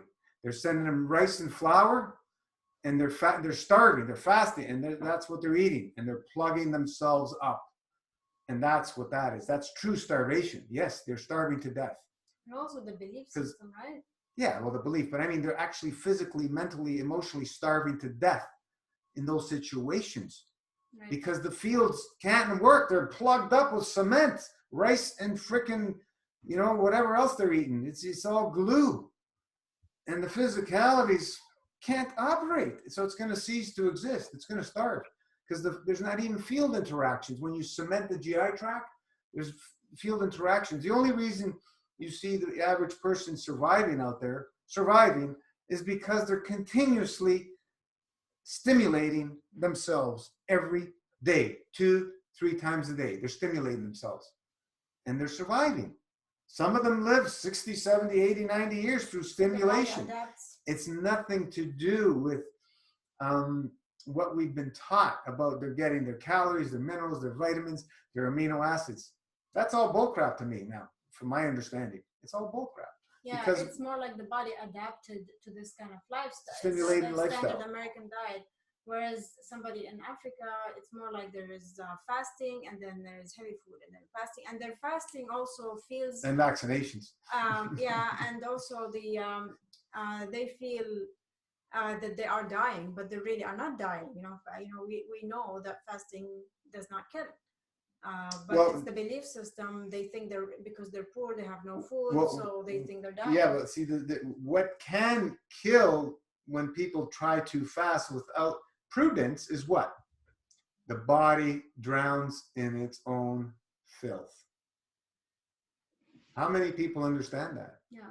I've never seen that stated out there much at So all. when you're I don't see it at all. Your body drowns in its own filth, not from starvation. Because if Detoxin. you're able to get to a point where the physicality has very little obstructions, I don't think you'll ever be able to live in this realm with no obstructions myself, because the air's full of it, and you know, the foods and so on and so forth. Even if you eat the cleanest food, you're going to be obstructed. All foods obstruct. So, you know, I lost my train of thought. What was I saying? So everything's obstructive. You cannot be Drowning in your filth. Yeah, drowning in your own filth. That's the word, my train of thought. The thing that kills people with fasting is drowning in their own filth, and they don't have the understanding on how to move out the obstructions. And that's why we are so adamant. If people aren't doing their enemas, leave the group, go somewhere else. I don't need to deal with that filth. I don't need to deal with it. I've been there, done that. We do enemas for a reason. And anytime you have a challenge, any challenge, physical, mental, emotional, go do an enema. Yeah, you've There's been an obstruction in one of the levels of our physicality, our mental or emotional body. You started doing the enemas 30 years ago, right? Yeah. When you started. Arnold Laird, what does he talk about? Enemas all the time. He understood. He understood that it's how vital and important it is to do enemas. And there's people doing fasting things out there, and they're saying no enemas. Holy shit! In today's, maybe in 1,000 years ago, when the earth was clean, you didn't have to do enemas because there was no chemicals. But man, oh man, why would you want to put yourself through that? You know, without doing enemas, it's ludicrous from our understanding with how the functions of fasting work with the physicality and so on and so forth. It's a prudent, very, very prudent thing to do is use the enemas and all the other tools that we have available today that, you know, we never had or understood them correctly, and we're not able to utilize them correctly. You know, so simple. Keep things simple. Master fasting is simplicity, making your life simple, thriving in any situation, no matter what. In these times that we have right now, these challenging times, everybody who's been in this group shouldn't faze them at all what's happening. You should be prepared and just la la la. Enjoy the birds singing more than ever, the air's cleaner more than ever, and away we go. You know, everybody should be completely in a ready state. Yeah, Master Fast is really about empowering humanity. You know, I mean, this is like a really, you know, it's here to empower humanity for 5 years now. So use it now at this time. You know, you don't need to worry about anything really, let's like say food wise, but also work wise. And I mean, you know, when your body is cleaner, you're able to think more clearly. You can you know, think about your passions. Hopefully you have started already something that you love. If not, then you know, start thinking about what you love, your passion, and put your energy there. It helps you prioritize where you put your energy, you know. Yeah, it's about empowerment. So use the knowledge to empower yourself, and that's the biggest reward for us, you know, that you're empowered and free, you know. Yeah. Let's just have a scenario that cut off our food supply. As master fasters, there should not be a state of going into worry. There should be a state of empowerment saying, okay, what do I need to do? What tools do I need to implement to keep myself going? And first thing that, you know, if you'll have, everybody should have a little bit of stock of juice and herbs. We can do that for a while, and then start implementing the cup of man, which the Keshe Spaceship Institute has put out freely for everybody to use, to start be able to feed themselves through fields. Because once the juice and the herbs run out, we want to start being able to train the body to live on even less dense fields, meaning no more juice and no more herbs, and use that. And let's say then our water supply gets cut off. Okay, then we're going to be ready to empower ourselves to live off the fields exclusively and solely, and so on and so forth. If it's time to go, it's time to go. But there's no reason to be in these fear states because of what's being done to us. So yeah, most likely it's not going to go like that. But. Yeah, no, but we have the information now. We know it's possible. We just have to ramp up our belief system quicker if that gets enforced on us. I can't foresee that happening with all the consciousness that's happening around the globe right now. People are waking up left, right, and center. And, I'm just saying, just to throw it in, there's no reason to be in the fear state. Definitely, you'll be more able to live on less. Kirsten, hello. I've just discovered MFS, first Zoom, and happy to listen in. Happy you're here. I'm feeling a resonance with MFS.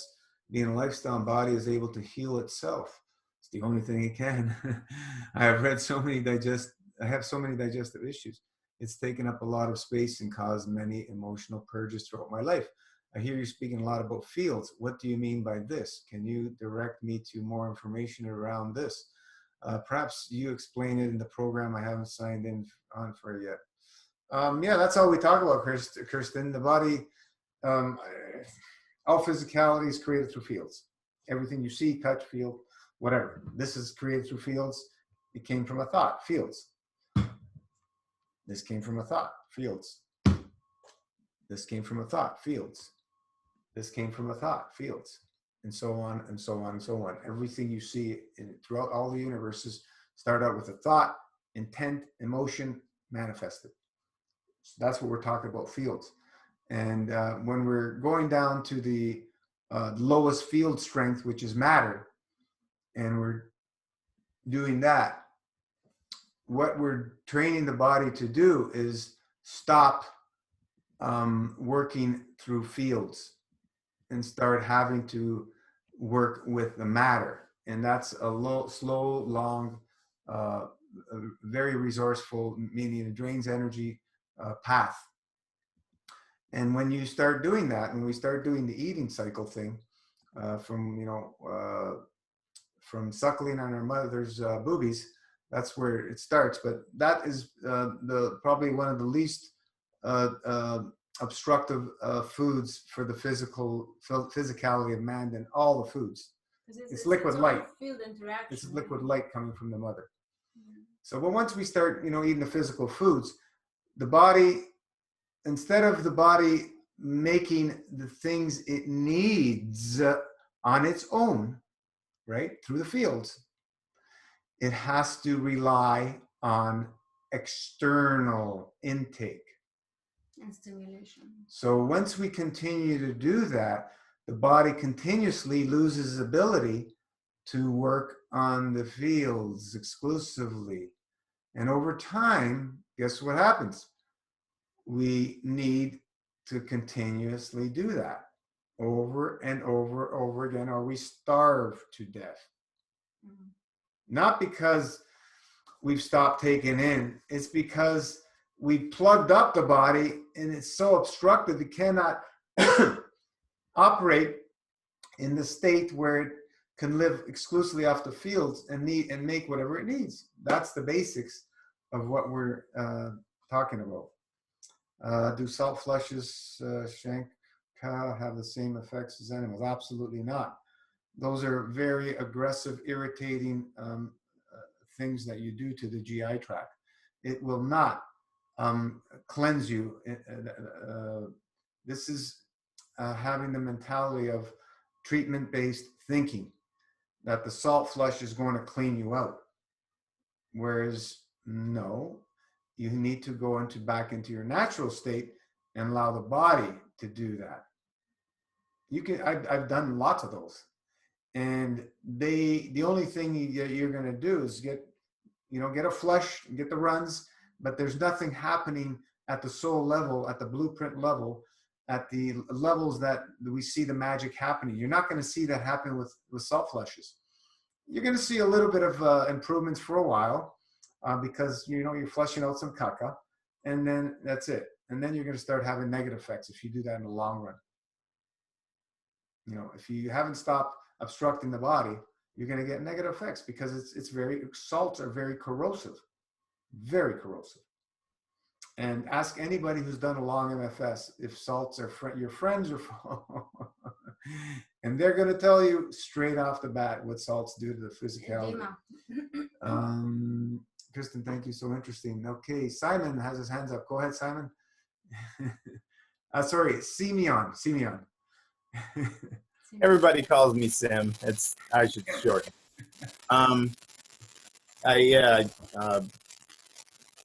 John, welcome.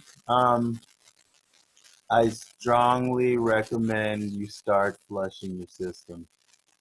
I did 25 days full MFS, enemas included. The wisdom that is represented in this group is also by people who made plenty of mistakes as well. And no matter how much, Gino, I'm glad you showed that. Yes. No. I'm looking to make GANs myself. Awesome. Each side of this is about 6 feet of coiled copper. And I'm looking into, I've got my caustic. I want to do my nano on these. I just for the sake of making these, they're joined together, but I'm going to separate them. I forgot to get salt. That was my question. What salt are you guys using? Like rock, sea salt? I buy cheap sea salt at the dollar store. Non-iodized. Non-iodized, yeah. Non-iodized? Okay, non-iodized. No, it's important. How many wines you got? I would recommend you do them in numerics of 9. Oh, yeah, I'm still making some. I've got 5 so far. Here's my problem. I went to get, I found a store that made that has carbon zinc batteries. So when I broke them open, I thought I was going to have zinc plates. I got rods. No, the outside. The outside? What you mean? Casing. This part? That's it. Wow. This is zinc? No, that's the case.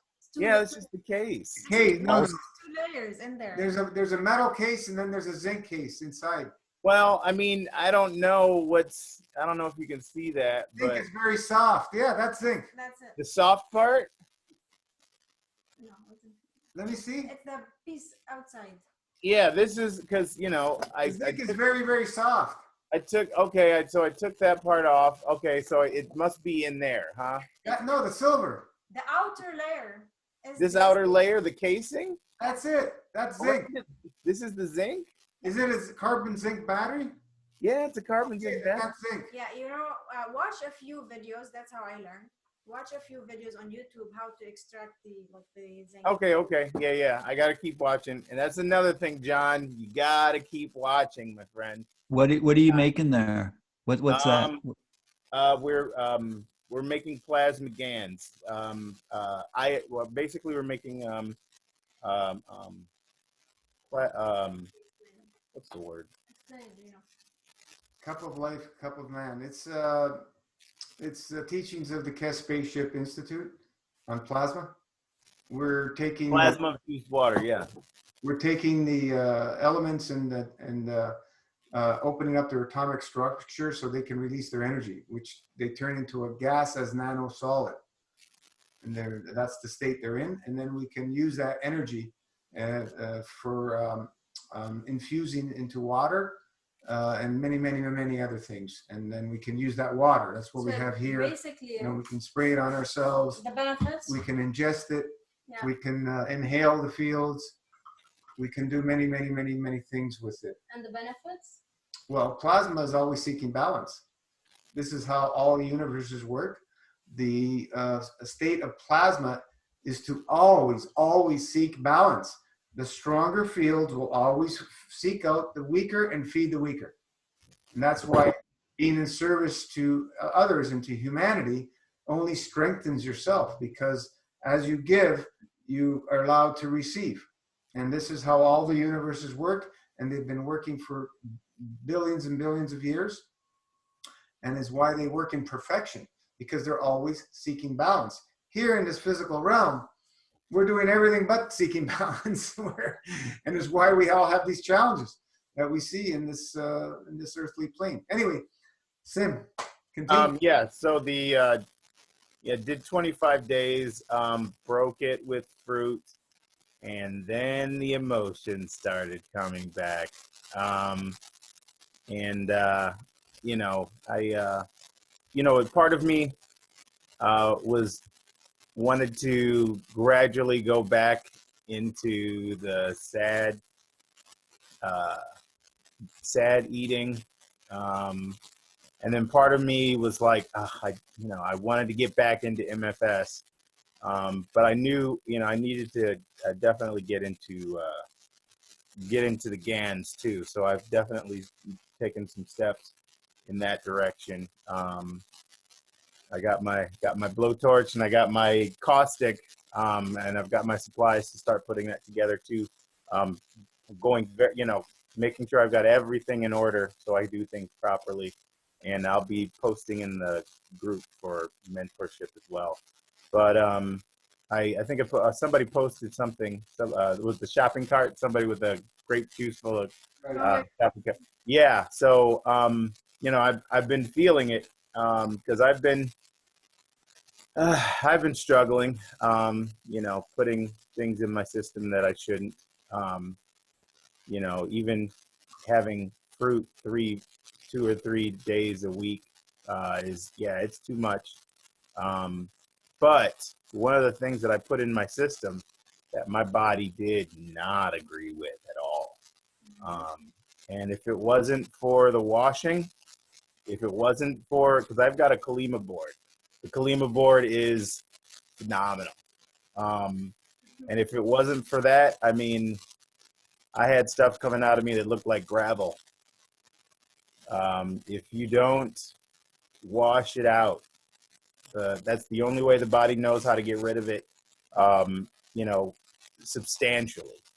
And that the one thing that convinced me, or that spoke the strongest to me about this group, was an interview that I saw Gino do with I forget his name, but he did MFS for about 50 days. Oh. Is it an article or? I discovered it in an article. I discovered MFS through an article. This guy had Bartholomew. Yes. Bartholomew or something like that. And I watched. I have this app on my phone where all I have to do is take the link and copy it, and then the app will read the link and read the article. And so it was a digital voice, but I could just listen to it because I had a job where I was driving all day long. And I just kept listening to that interview over and over and over. And of course, there's all the glamorous benefits of, going on MFS. It's like, oh, the mental clarity and feeling empty and the energy, and because of how obstructed and stressful my life was at the time, that sounded really great. And of course, I had no clue what I was listening to or about to get into. But when I heard that guy interview Gino, and he mentioned that when you discovered the Concord grape juice, and it just knocked loose so many toxins in your system that it overloaded you. And then when you recovered, you were like, wow, that's really awesome. That just said so much to me that somebody was willing to be courageous enough. And, I mean, some people look at it negatively, but it's like, if you're naive enough to believe that there's something better out there and it has the potential to transform your life, and you're willing to dedicate the time and commitment to it and just take whatever comes because you have that hope, in your mind about what's possible, then so many things will open up for you. And that was the beginning of my journey 2 years ago, before I actually started this last month. So, I mean, it takes as long as it takes, but, if you don't follow the direction of people who obviously know more and better than you do because they've been through it, not because they think they're some great, wonderful person, but because they want the best for you as well as for themselves. So if you've got your own thing that you're doing, hey, do your thing. But this is our thing, and we're all on the same page. And it's very, where I am right now, currently in my journey with what I've been doing lately, I'm not on the same page, and I'm suffering the consequences. But I want to get back on that page. And, that means I'm going to have to go into my fridge and throw some things out that shouldn't be in there in the first place. Give them away. Give them away. I don't know. I don't want them obstructed either. But So what's your plan, Syrian? the plan is to get the GANs going because I know that's definitely going to help with emotions. Right after the call here, I'm just going to jump on the Kalima board and probably start a drive fast for Sunday and then get back into it Monday. I still have the privilege of working from home, and so that's something that I can definitely do without a big interruption to my life. So it's possible and it's achievable. I was there before and I can get there again, and you guys are really, you're committed to yourselves, and that commitment encompasses everyone else as well. And so I plan on taking advantage of that and staying connected, staying plugged in, and finding my level, finding the level that works for me and stick with it. So that's my plan. That's awesome. Thank you. Thank you. Simeon, when you get your GANs made, fill a little vial and put it in your Kalima tank. It really smooths the water out. Yeah. Unmute, Sim. Yeah, I got to get my GANs made first. Yeah. So. But stick a little vial inside your Kalima water. Yeah. Huge difference. Really? Huh. Better than the turpentine? It's two different things. Okay. I'm messing with you. Thank you. You mentioned you have caustic and the flame. So the preferable way to make the nano coating is through the caustic method. Okay. A lot longer, and the longer you leave it to develop the nano layers, the better the nano coating.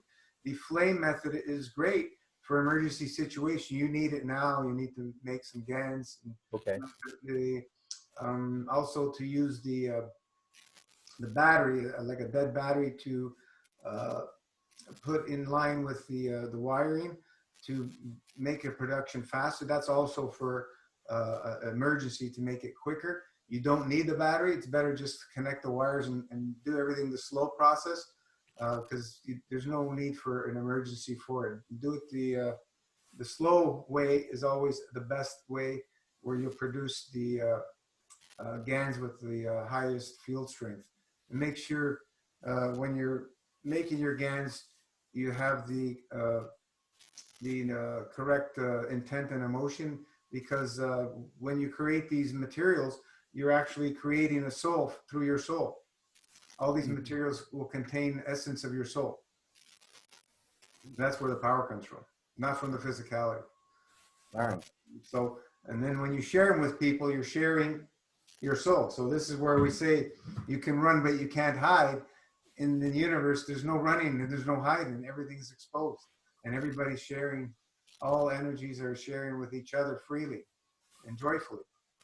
And this is where we keep saying that the only way for humanity to move forward is peace, balance, correct conduct. Just the way the universe operates, all the universes. They could not sustain themselves if they didn't operate in that way. They would self-destruct. And that's what we're all human. We all make mistakes, but we can when we're for example doing something or have a thought and we catch ourselves, wait a minute, is that peace, balance, correct conduct? No. Or if we do something it's out of line, and we try and correct ourselves all the time. That's and the more we consciously put that effort, the more we will catch ourselves when we're out of line with peace, balance, correct conduct, and the less we'll do the things that are out of line, and the more we'll stay within peace, balance, correct conduct. Because there's nobody on this planet that does not make mistakes and that is not aligned with, peace, balance, correct conduct. So the more people on the planet that focus on that, the stronger that field strength will get, the stronger and stronger and stronger. And then the more people will continuously live in peace, balance, correct conduct, and it multiplies and it snowballs. And then we're going to see a magical, beautiful place that we will be able to live on in this wonderful planet, and leave all the caca behind that we've been doing to this planet for so long. And so that's what what I'd like to see more of us, keep that focus. It's all possible. Believe it or not, your wish is your command. Once you understand the fields and the power of the fields, listen to Bruce Lipton, listen to Greg Braden, listen to all these guys, man. They're talking about the fields. These guys are, wonderful souls and spreading the information as well. There's, I continuously listen to these guys because they're talking in the same language pretty much. It's all about the fields, environments dictate outcome. And what environment do we have in our physical mind? The physical mind is not in the body. If you watch, you'll learn. The memory is not contained within the body. It's in the fields that we're tapping into. We're just like an antenna where we can absorb that information.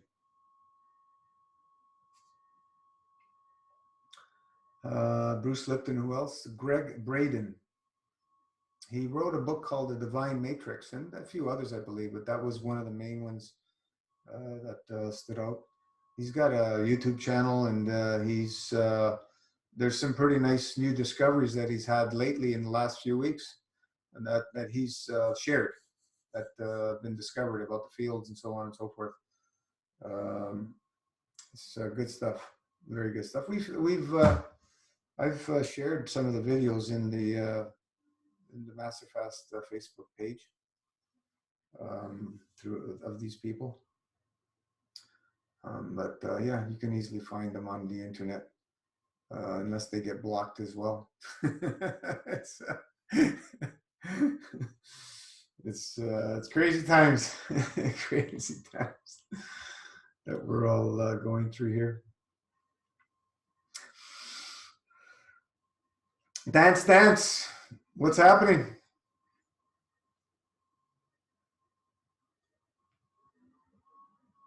Hi guys, can you hear me? Yes.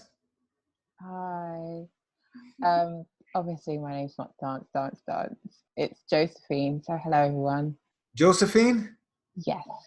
Hi, Josephine. I have actually listened to you guys before in other weeks. I'm kind of a silent listener, just taking everything in really. Yeah, that's basically what's happening, and trying to get my my shit together to actually do MFS. Yeah, it's taken quite a while. I've been in the Facebook group for a few years. A few years? Oh, okay. Yeah. I kind of go on the group every so often, but I try not to do it too much because Facebook is a bit of a hellhole. Yeah. So I try to look after my mental sanity and just dip in and dip out of the group every so often. Yeah, Masterclass is definitely something that pulls me emotionally, and I know that it's the right thing to do. It is slightly frustrating that at the present moment I can't do it, because I believe that all the elements are important, like the dry fasting, the enemas, the kidney tea, and also the herbal tinctures. And I feel like I have to do all of those before I can actually embark on the master fast properly. So, yeah. Good. But I definitely value the the Zoom calls, Hangout. I think it's really important just to hear what everyone's doing and their challenges and also their triumphs. Thank you. Yeah, this is what it's all about. You know, the support system is more vital now than it's ever been. It's very important that people, you know, be able to connect more so, especially now that most people are isolated. Tell me about it. Yeah, this is basically my life, just talking on the phone, doing Zooms, and yeah, trying to sneakily hang out with people outside of the house. Yeah, Because they're taking it pretty seriously over here in London, the social distancing UK. fiasco. Yeah, I'm living in London. Mm-hmm. But I don't even know where to start with this whole thing, so I'm not really going to go down the road of the whole whining and complaining and being annoyed and pissed off with the whole coronavirus thing. But all I know is I just need to concentrate on what I can do to help myself and help the people that I love, and just concentrate on the solutions and the positives. Mm-hmm. Yeah. And one of them is just staying away from obstructive foods and taking all the good elements of the master fast system to help me, aid me into embarking on doing it properly.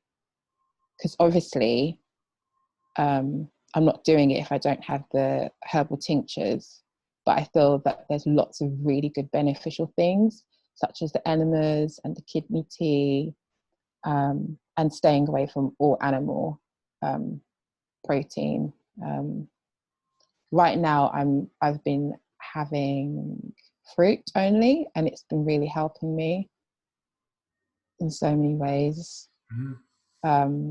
I just can't function when I eat loads of cooked food. I feel gross. Like there's this cloud above me and it's weighing down on my soul, and it confuses me and I can't think properly. And I really feel the benefits of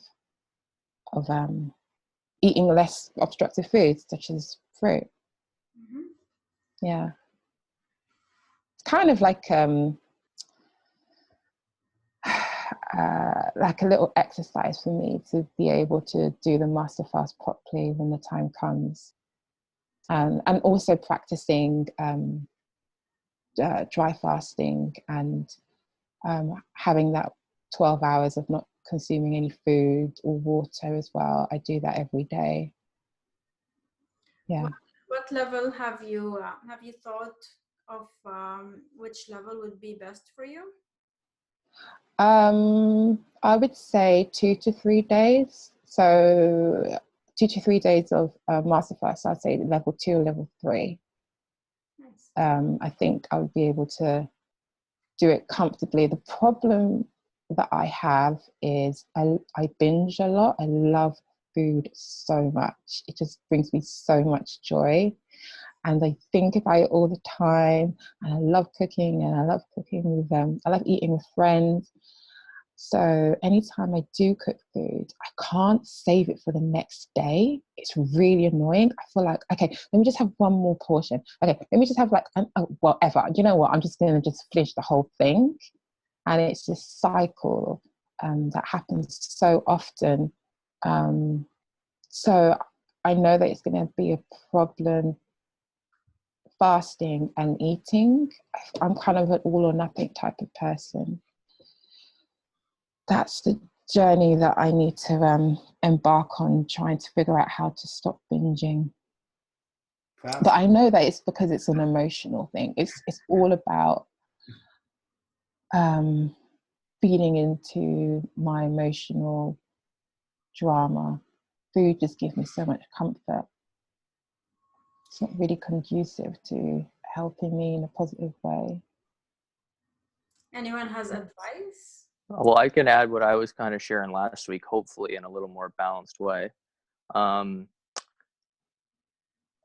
one thing I think is important, and I do not practice this amazingly, pretty terribly, but is like not looking at fasting as a way to escape your emotions or never have emotions, because it's like then you fall in, because I, like I said, I never had a binging thing until I really became aware of like eating and fasting and that. So it's like, where is that coming from? It's probably because I'm trying to let go of food too quickly without having that emotional foundation of maturity to, in a, you know, in a balanced way, expand in a healthy way with fasting. Do you know what I'm saying?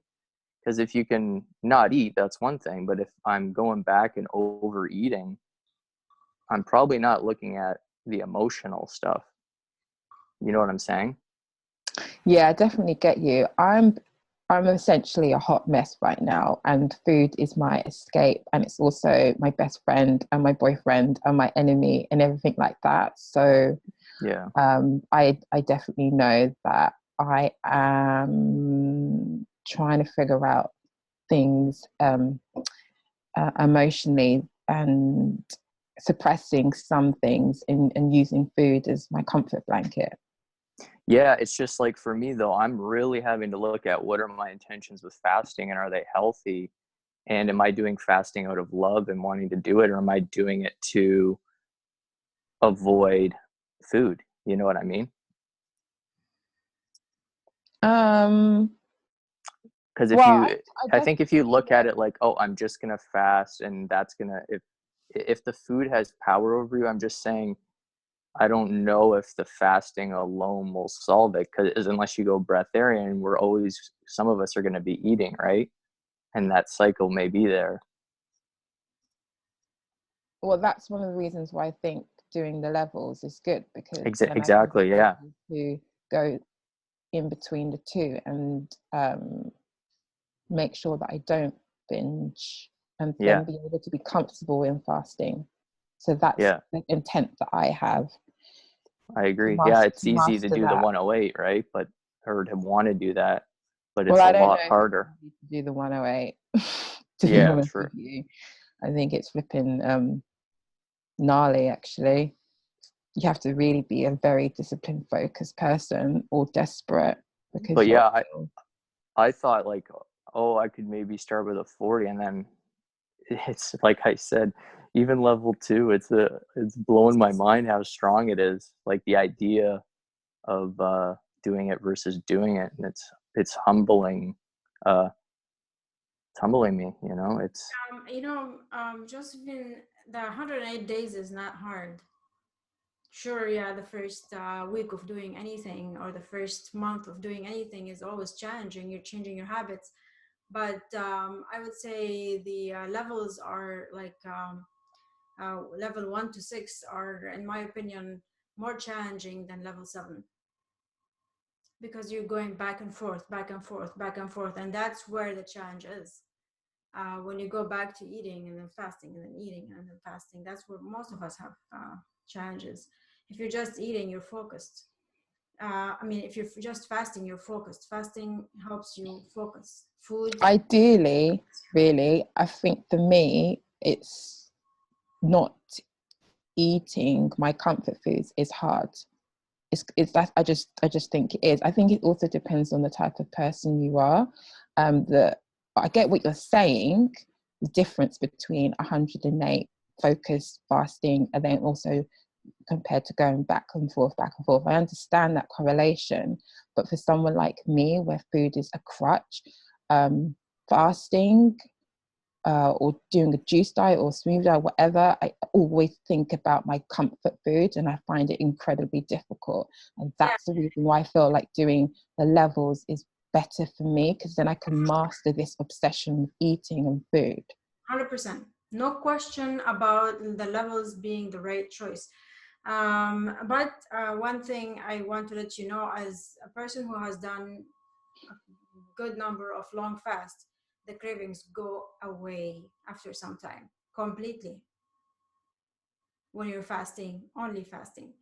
So fast, that's why I would say long fasting is easier, but it's not easier to break it. actually it's very damaging if you do a long fast and then you break it incorrectly. It's very dangerous. Yeah, I can definitely appreciate that. Yeah. I was gonna say something. Yeah. Well, the fact that the shit has actually hit the fan in over the world and affected people financially, I don't think I'm going to be getting the herbal tinctures anytime soon. So I think I just have to concentrate on the other good elements of the master fast and implement that into how I live. And then when the time comes, then I'll be focused and ready to do the master fast. That's my intention. Yeah, that's great. So We got to do the best we can in the situations we're in. yeah, definitely. That's the only thing we can do right now. Now I remember what I wanted to say. What are you going to say? I wanted to say, you said that you love food so much. Trust me, all of us here, you know, we can tell you how much we love food. When we fast, okay, we love food even more. But also, you know, and what I mean is we appreciate food. You know, like food always tastes better after you fast. Yeah, definitely. If you enjoy food, I would say definitely incorporate fasting because you will appreciate it more. If you're always eating, you're not gonna appreciate it nearly as much as when you fast, eat, you know?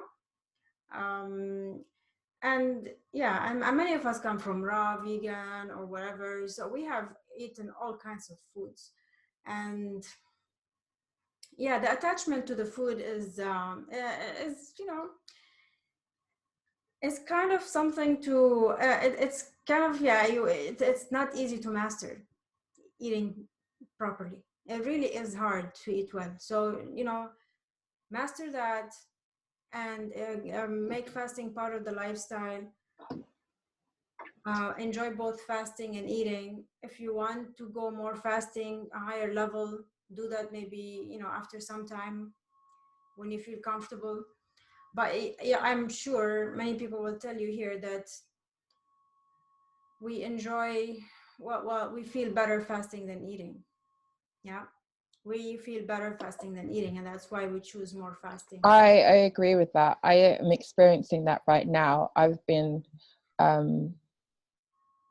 eating only fruit for the past few weeks, and I can definitely feel the marked difference. And also incorporating dry fasting, and just the way I think and I walk and I communicate with other people. It's just it's night and day. And I know that I can definitely get to the point of not using eating food as a crutch, because I've come from just eating whatever I want, and now over the years I've cut out lots of things that doesn't serve me, such as eating animals and their byproducts, and that's just definitely healed me so much in a lots of different ways, mentally and emotionally, and physically as well. So if I can get rid of cheese was basically crack for me. I was so obsessed with it. Then I can definitely remove other things that isn't helping me as well, and also improve my relationship with food. So I can definitely get better. I'm positive. Cheese is one of the most addictive substances. Exactly. Yeah, definitely. Queso morphine. Yeah. It's that thing that the animals produce, isn't it, for their children, so they can be connected. It's something to do with like an opiate. Like the queso morphine is like similar to the opiate chemical structure. Yeah, I heard that, and it makes sense. That's why a lot of people say, "Oh, Josephine, yeah, I'd love to be vegan, but I just can't get rid of cheese. I love cheese so much." And I hear that a lot, and I'm like, "Yep, I understand that. I was there, but I somehow got out of it. Having said that, though, I do sometimes eat vegan cheese, which is not that great, but it does it does kind of, it's like a good replacement emotionally, but it's never the same. You can't duplicate that taste, the cheesy taste. Yeah, that's me for now. Thank you. Unless you have any other questions, I don't know. Oh, actually, I do have one question. So I've got the protocol. I printed it out because I'm not really good at reading stuff online, but I got it a while ago. So would it make sense for me to get the protocol again? Because it's there's a price on it now, isn't there? Yeah, now it's a membership. Yeah. It's for members only. Yep. It's continuously being updated. Mm-hmm. Okay. So when you say for members only, do I have to go on the website or Facebook It's the website. website? Facebook is the support group. Okay. And so how much is it again? 45 Canadian. Okay, I'll work that out in pounds. All right, fair enough. I mean, it was free for how many years, so I can shell that out somehow. I can count my pennies and get it. Best $45 ever spent. I laugh because there's some people who do like $200 consultations for an hour. It's vastly underpriced. Basically comes from the heart. Thank you. Yeah, there has to be an exchange. We've been taken advantage of too much. Yeah, I appreciate all those years that you were just giving it out for free, definitely. So I'm not quibbling about paying it. I just wanted to know how much it was really. Yeah. And also you guys do put a lot of effort into doing the weekly Zooms, and also you do like Facebook Hangouts as well. You do a lot, so thank you. Thank you to you both. Thank you. Yeah, we do what we can. This when people say, how do you live it and love it? Well, look at what we're doing. We're here all the time on Facebook every day, live once a week on Facebook, live every week on Zoom. That's how you live it and love it. There's how do you do it? This is how you do it. And you know, you support people in the lifestyle, because to do it on your own, yeah, you can do it on your own, but it's more challenging today than when I started off 30 years ago. That's what I can, from my experience, in this fast-paced world. Hey, Gina. Can I just say something really quickly though, John? I do have to say that I'm pulled to Master File System, and I don't really know how to articulate why, but I just feel it's the thing that is right for me.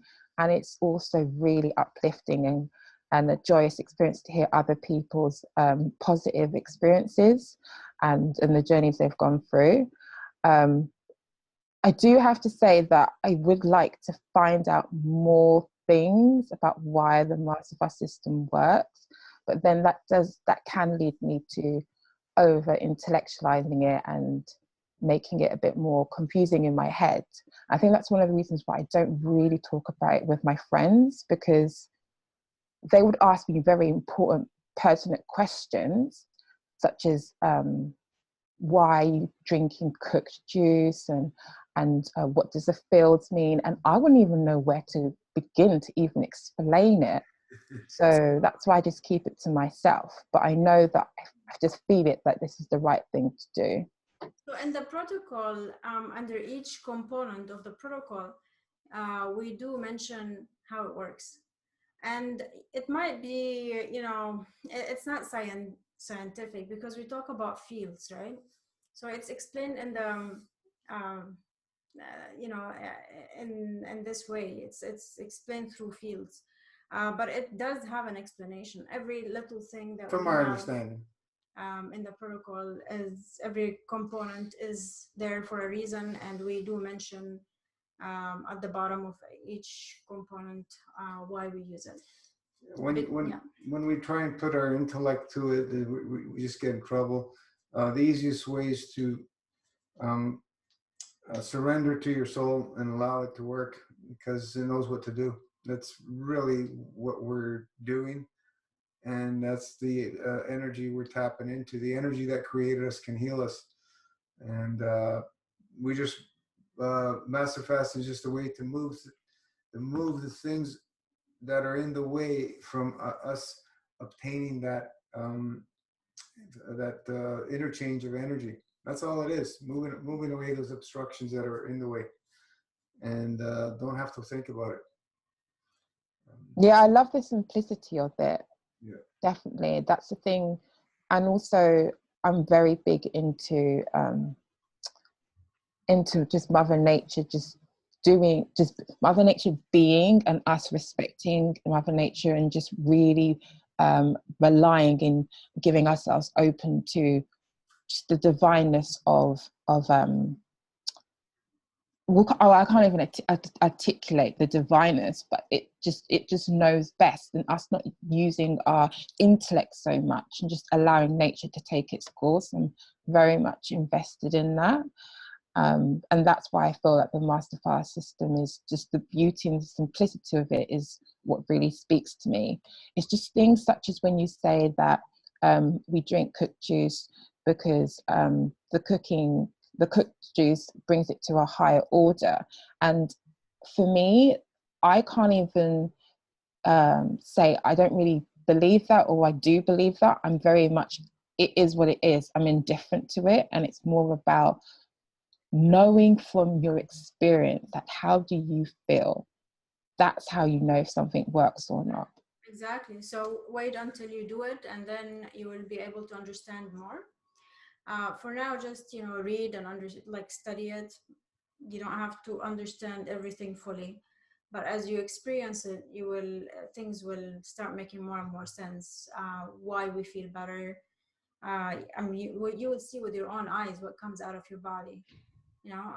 In the master fast, you will be amazed. You will be amazed by what comes out of your body. Just the smell, or the amount of mucus that comes out.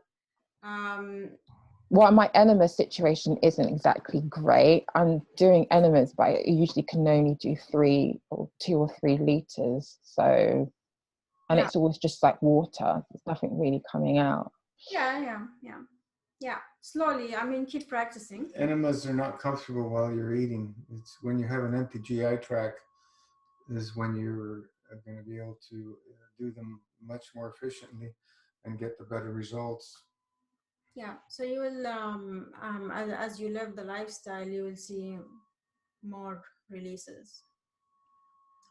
Some people have trouble with enemas releasing, but if you have problems with releasing with enemas, it just shows how obstructed the GI tract is. That's all it's a reflection of. And as we say, we go by results. Bull crap, we flush. So that's what we're focusing on. What are the results? What's happening with people going through these experiences? And the transformations have been profound over and over and over with everybody living this lifestyle. So whether they want to believe in the cooked juice or not is irrelevant. You know how many people were raw as law that did master fast, and they left with their jaws hanging because they thought they were clean, and they're just full of caca, just like everybody else. I came from Ra's law, believe you me. It was an anal raw foodist. I wouldn't touch anything cooked for almost a decade. And raw is not law. The operations of the universe is law, and nature works under those laws. So when you start opening up the mind and looking at that, everything changes. John, you want to say something? Yeah, I was just, I find the grape plasma lemon very laxative, and like, to me, the fact that it's cooked, pasteurized, that's very interesting. And I agree that it's more laxative than being on fruit diet. You notice it right away, and with the psyllium and all that. So then, but in nature, like, you have all of these fruits. Like, if you're in a tropical climate, like, for example, the jiu-jitsu family from Brazil, they're they're world famous, Gracie Jiu-Jitsu. They're elite athletes, and they eat nothing but papaya for 2 weeks, coming up to a fight, because they swear by it, because of what it does for their flexibility and their energy level and all that. So they're on a mono diet of papaya. But my point is that with all of the bounty of nature, you have grapes, which are traditionally used in the Mediterranean on the healing diet, and you have the grape cure, and all of the lore that comes from the Mediterranean, based on the shape of the leaf, and that it has like a sacred geometry to the leaf, and things like that. But if you're elsewhere and you have papaya and you have pineapple and bananas, it seems to me that each fruit would have its own cleansing property, and that all of the fruits should be considered in a similar way. And because Professor Arrett, he thought that grapes were, he considered them also, he considered them supreme. So there's something sacred about the grape, and then other people think it's figs and dates. And I just love fruit so much, like, just the bounty. And I live in California, so I can get the bounty of fruit that I get in my local store is just phenomenal. So I think you understand my point, like, looking at all fruits, especially in terms of availability and in terms of where you are. And people who are living in Thailand and they're living on durian, and they swear up and down on durian as being a kind of sacred healing, sustenance. It's all it's all they need. They can just live on it for a long time. So that's a point I wanted to make, and to see if you had anything to say about that.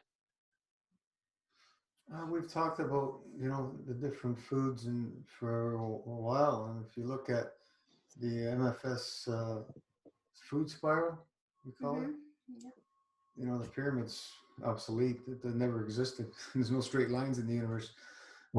Sorry, what's obsolete? The food pyramid is actually never Oh, existed. yeah. There's no straight lines in the universe. We Yeah. do a spiral showing the centers where the soul is, and where you need nothing. That's where your source of infinite abundant energy comes from. And as you move outwards with air, and then the heavier foods like fruit and so on and so forth, you move into the more and more obstructive nature of them. Fruits are the least obstructive in the realm of physical eating. They're the least obstructive, but they are still obstructive depending on which fruit you eat. So if you're eating, let's say you come from a sad diet, and then you move to, which is very obstructive, you move to a cleaner vegetarian diet, your body will cleanse to the level of obstructiveness of that diet. And then you move to a cleaner vegan diet, and your body will move to cleanse to the level of obstructiveness of that diet. It won't go beyond that. And then you move to a raw vegan diet. It'll move to cleanse to the obstructiveness of that diet. And then you move to fruitarianism. It'll move to cleanse to the level of that obstructiveness. And then you're not going to be able to get any further with with eating to cleanse any further than that. You need to stop eating. And that's where you surrender to your soul and start fasting and allow the body to purge the physical obstructions that are in the way from allowing that function to happen, the autopilot of the soul. So that's the way we look at foods. All foods are obstructive. All foods. How obstructive do you want to live? And that would depend on the diet you choose. So fruitarianism would be the least obstructive, and then you go onwards to heavier and heavier from there. So yeah, there's certain fruits that are much more heavy than other fruits. For example, you go to avocados. Whoa, they're very obstructive. They're way more obstructive than cooked squash, even though they're raw. Way more obstructive. And then you move into durian. Avocado 70% fat. Durian is about 30% fat. I went on a durian diet, durian wheatgrass it was between 3 and 4 months. And then my body said, enough durian. It plugged me up. And I was exclusively on raw foods. Yeah, you can stay on durian if you were in the country where they grew and they fell off the tree, they would be much easier to assimilate than us eating durian in a colder climate. But still, it's about 30% fat. And fat is way more obstructive than all the other foods from our understanding and our experiences. That's why we say stay away from fats as much as possible. If you want to have fat once in a while, make it once in a while. Like I'm talking about once a month, once every couple of months. Stay away from fats. Because if you continue to eat fats, then guess what? Your body stops making the fats it really needs. That's the key that we come to that new understanding. And how about like the darker fruits? Yeah, and then you go into the olives, which is about 20% fat. They're less than the durian. So and then you go into the citruses are more they're more cleansing. The lemons, the limes, the oranges, the grapefruits, and so on and so forth. They're more cleansing. Pomegranates, they're more astringent and cleansing as well. Grapes, depending which grapes. If you go to the white grapes, they have a cleansing power as well, but not as much as the black grapes, the dark grapes. The dark grapes are a subacid, and the white grapes are sweets category, sweet fruit category. And then you have the red grapes, which are also, I think some of them could be in the subacid, some of them could be more on the sweet side, depending on varieties, because there's I think 700-800 varieties of grapes on the planet. A lot of varieties of grapes. Grasses, there's 9 or 12,000. I don't know which number is correct. There's the varieties on the planet. Mangoes, there's about 400. I think avocados. So there was 1,000. 1,000 mangoes, I thought. Okay, made a mistake. Yeah. There's crazy numbers of every variety of fruit. So yeah, you have, mangoes are, they're subacid and they're, pretty cleansing as well. So berries, they're and some we of the focus berries. on the darker fruits, right? For The dark, yeah. What we found when you take foods to the higher order, the darker fruits have the most cleansing power. That's why we go to the dark grapes. Concord grapes, North America, are abundant. Very powerful strain of grape, which has a wild strain partially in it. Most things that we eat are hybrid, as we all know. 95%, maybe more of all the foods. It tastes that way. They taste they have that wild, old world kind of flavor. Yeah. So if you go in the wild and you pick fruits, you'll know what I mean. When you eat wild foods, you cannot eat large quantities of them. Your body says, that's it. It stops. You just, even though you want to eat, your body's saying, no more. Pineapple has that strong stop flavor, stop sensation in it. And wild foods are like that. Even if you go eat forage on wild greens, you won't be able to eat nowhere near as much as ones that are cultivated. And you have to understand, because they have stronger fields. They're not manipulated and weakened through the hybridization. But anyway, we can go on and on and on, but we're always looking at diets. Diets lead you to die much quicker. So the more you leave diets behind and the more fasting you have in your life, the more life will extend and be more with health, joy, and abundance when you leave the act of eating behind. And you know, if you go to the sciences, even a lot of the sciences have supported that eating less extends life. And all the lab rats they've used in mice and so on and so forth, they've done tests on. They extend the lives of these animals when they reduce the foods. Hey, Gino, you said that in the wild, you said that the greens in the wild, you can only eat less of because they have a higher field. Yeah, I'm talking like herbs. Mostly they're herbs in the wild, right? Yeah, like miner's lettuce and stinging nettles. So yeah, I agree with that. Like stinging nettles are so filling. If you Right. make a smoothie. You can't eat large amounts. Your body Yeah. says that's enough. Like it's a strong signal. If you try, like which I have, your body says that's it, no more. You have to force yourself, and your body's really resisting. The hybridized foods do not have that strong sensation. Some will have more than others, like a pineapple, and there's some greens and stuff. Like if you have dandelion, even though they're cultivated, they still have that strong sensation. Dandelion. You won't be able to do large amounts of parsley. These are more of the herbs, right?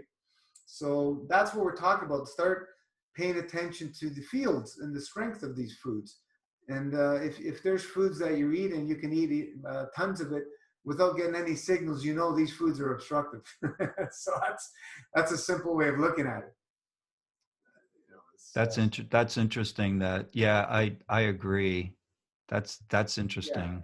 So what was the other thing? The But it's also like birds, like there are chemicals in plants that prevent birds from eating too much. So they'll eat the plant and then they'll get poisoned essentially, and then they'll move on to a different field where a literal farming field where there's a different kind of plant, and they'll eat some of those until they get fed up with those, right?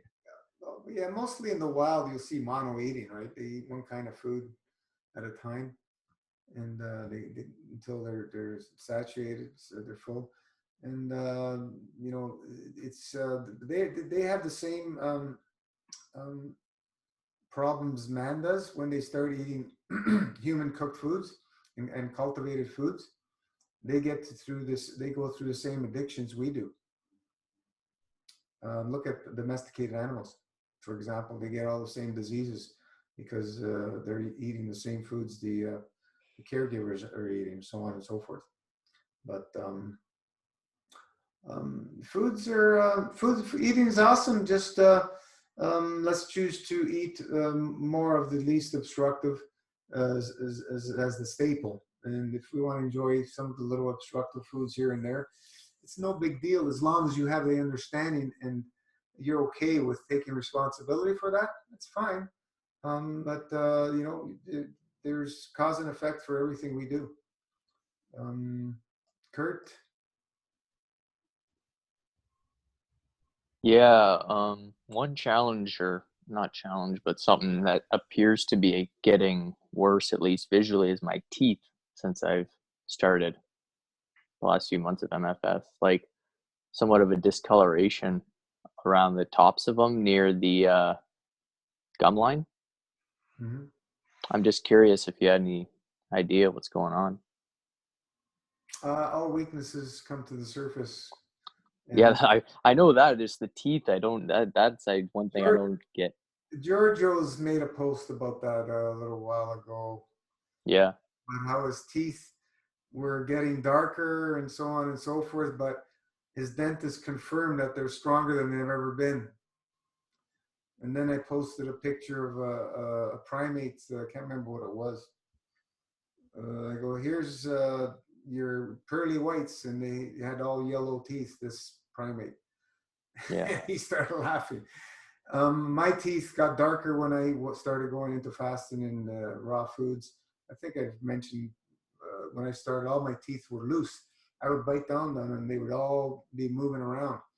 And they started getting darker in color.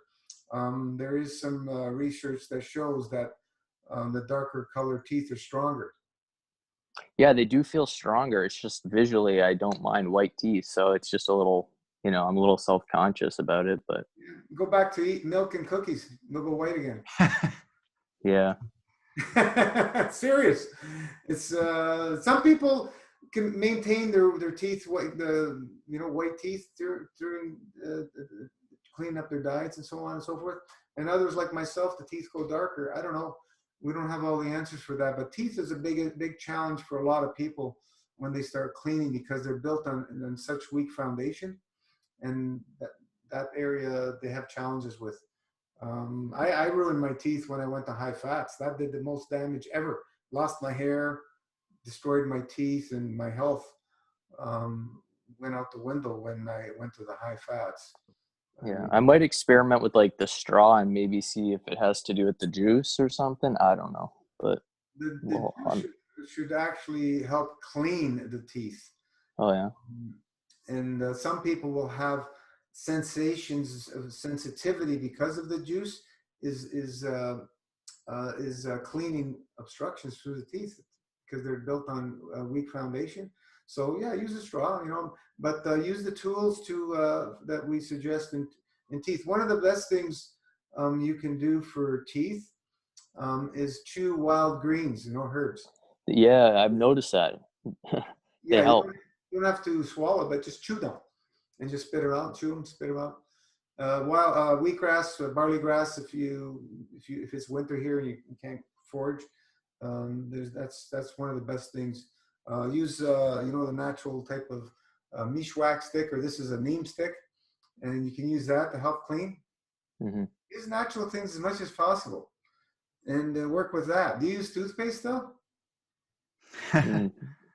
Well, what they call natural, but yeah. Okay. I haven't looked into a whole lot of natural oral health care, but I definitely do. Yeah, look more into that. There's much things you can do. The oil pulling, you've been into that? You can. Tea pulling. Use the teas are even better. Mm-hmm. Kidney tea.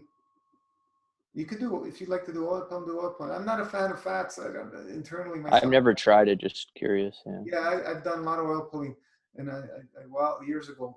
I'm not a fan of it. Every once in a while, I'll do some, but there's so many other things we can use. The fats and oils and stuff like that are good for external uses to help with certain things, but there's much more powerful things than oil pulling.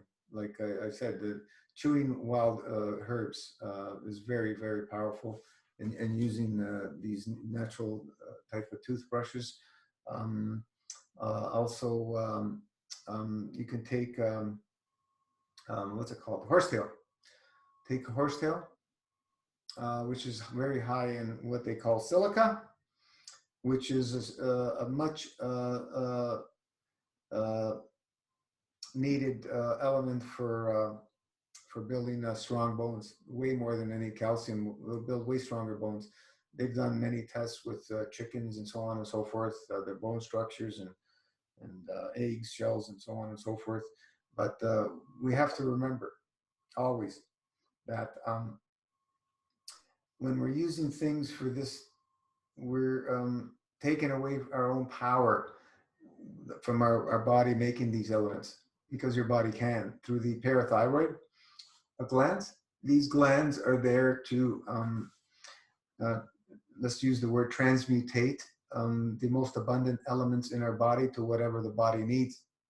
And if there's obstructions within these glands, guess what? They don't function properly, and that's what keeps us from being deficient, not the lack of introducing these into our diet. And that's what's out there, right? You need to add. So in the meantime, yeah, if you want, you add some herbs here and there, but always work on the subtraction side of things and focus on tapping in the body, using your meditations. See your teeth in perfect, strong, pearly white condition. If that's something that really bothers you, and watch what happens, because your wish is your command. You know, what your intent and emotion and what you focus on is going to what's going to be manifested. So, you know, I don't really care about the color of my teeth. I kind of half care. It's like it's just, you know. Can I They just have- say something quickly, Kurt? Yeah. Sure. Yep. It's oil pulling. Like, obviously, some people aren't into it. I've been doing oil pulling for a while every day. And it's like one of the things that has just saved me from not having to go to the dentist as much as I used to. So what does the oil do? Does it pull, like, extract things like impurities out, or like what's the general? Yeah, it's drawing. You know, when you do Okay. castor oil, Yeah. you're drawing. Yeah. Okay. And then I put charcoal in mine, and I put oregano and myrrh and tea tree. And it's really, really helps. And I do it 20 minutes whilst I'm having a shower. And then I spit it out into tissue. I don't put it in the toilet because it plugs it up. Yeah. And then I use my miswak and I rinse out my mouth and I just clean my teeth and my tongue. That's a good statement. It plugs up the pipes of the toilet. Yeah. Oils, fats. That's exactly what it does to the bodies. So do you use toothpaste and a brush still, or do you just do the pulling? I just do the pulling in the morning, and then at night I use toothpaste. Okay. And then throughout the day, I rinse my mouth out with bicarbonate of soda because I have issues with my teeth. So I try not to have my mouth being so acidic. So I rinse out my mouth every so often with bicarbonate of soda. Hey, you know what else? Just something about teeth that I read was that the tannin that's in red wine stains your teeth, but it also makes your tooth enamel stronger. And the same tannin that's in red wine is in tea, like black tea. So like tea drinkers, their teeth get dark. But from a scientific point of view, it's supposed to make your enamel stronger. I always found that was kind of interesting. Yeah, there's been a few people that their teeth actually turned purple during Master Fast, and it's just because they're so porous. Because they're built. That's what's happening. They're purple. Yeah, they're built on poor foundation. So they will strengthen up over time. Just give them time. Keep working with them. Keep using the tools, and you know, it'll all correct itself. Just you know, understand what's happening. It's a process. Yeah. Don't. Sorry, go ahead. Go ahead. I was gonna say, I think it might be a good idea to also rinse after drinking the juice. Just rinse with water or something. Yeah. Still in the protocol. Yeah. Yeah. You can rinse with plain water with a little bit of salt or baking soda in the water. Never brush your teeth right after drinking juice or eating fruit. That's a big no-no. No brushing. Why is that? Because the fruits naturally strip a layer of the enamel off, and that's why you shouldn't be grazing all day on fruit, because you'll destroy your teeth. So once you've eaten your fruit, then the body's saliva and everything else, it starts restoring that. If you brush it, you've destroyed the process of what's naturally supposed to happen after with the body correcting. So your body's doing that everywhere continuously. Hair's falling off, skin's falling off, insides are being replaced. So it's just part of the cycle of teeth. So you can work with it or work against it. So that's why you don't brush right after drinking the juice or eating fruit. Just let it stay for good an hour or so before you do that. You can brush before, but not after. Just rinse with water or whatever.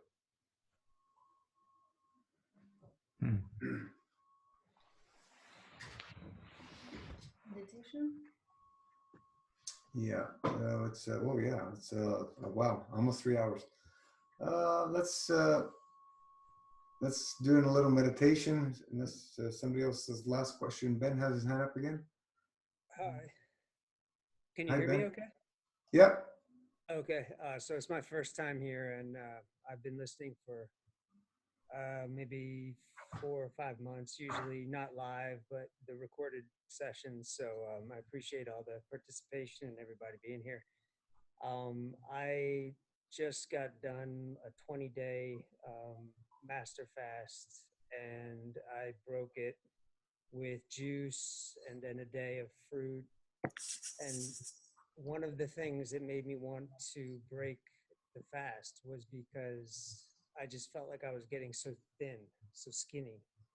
And I know it's probably just in my head, but I just wanted to hear like what you thought about that, because I did feel good in listening to this session in particular, hearing you talk about like the transition from eating from not eating to eating, and then all the reactions and stuff like that. Like I've been getting headaches, and the thought of like building myself up, I started to try and eat some cooked food, and it was only last night where I ate a grain, I can't remember the name of it, mixed with lentils and just like a vegetable soup, and it floored me hard. I was like knocked out. I couldn't move. I felt like I was on drugs or something like that. And I kind of know better, but I just keep having this like mental back and forth about how thin I'm getting, because I'm just not used to that part of it.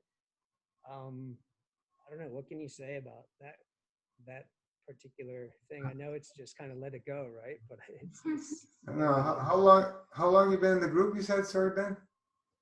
I started back in October of 2019, and I did a 10-day master fast, and I kind of jumped in. I'm sure it was way too intense than what I should have done, but I was just like kind of eager to get started. And What? then I stopped for a while, ate for a while, kind of ignored MFS for a little while, and then got back into it. Told myself once I had a chance to really do it over the winter, I was going to dig in again, and that's what basically has happened. Um, What's I did, your what's your diet been like the last few years? pretty good, mostly fruits and mixing in with some nuts, mixing in avocados. So I haven't shied away from some of the obstructive foods that you've been talking about, but avoiding things like that I used to eat, like pizzas and chicken and all that stuff. And I've been, um, I quit drinking except for tinctures and that kind of thing. So not bad, I guess. Yeah, okay. No, just so we have a basic idea that we don't know anything about you, but um, when you start, fasting, a lot of things start changing and start happening, and many variables come into play. Your genetics from both ends, your where you grew up, your environments, your diet, your emotions, et cetera, et cetera, et cetera. So um, there's no math equation to find out exactly why certain people lose so much weight and others do not. There is cases of very few people that lose a lot of weight and actually go to skin and bones. We've seen But literally. these usually have already started very small.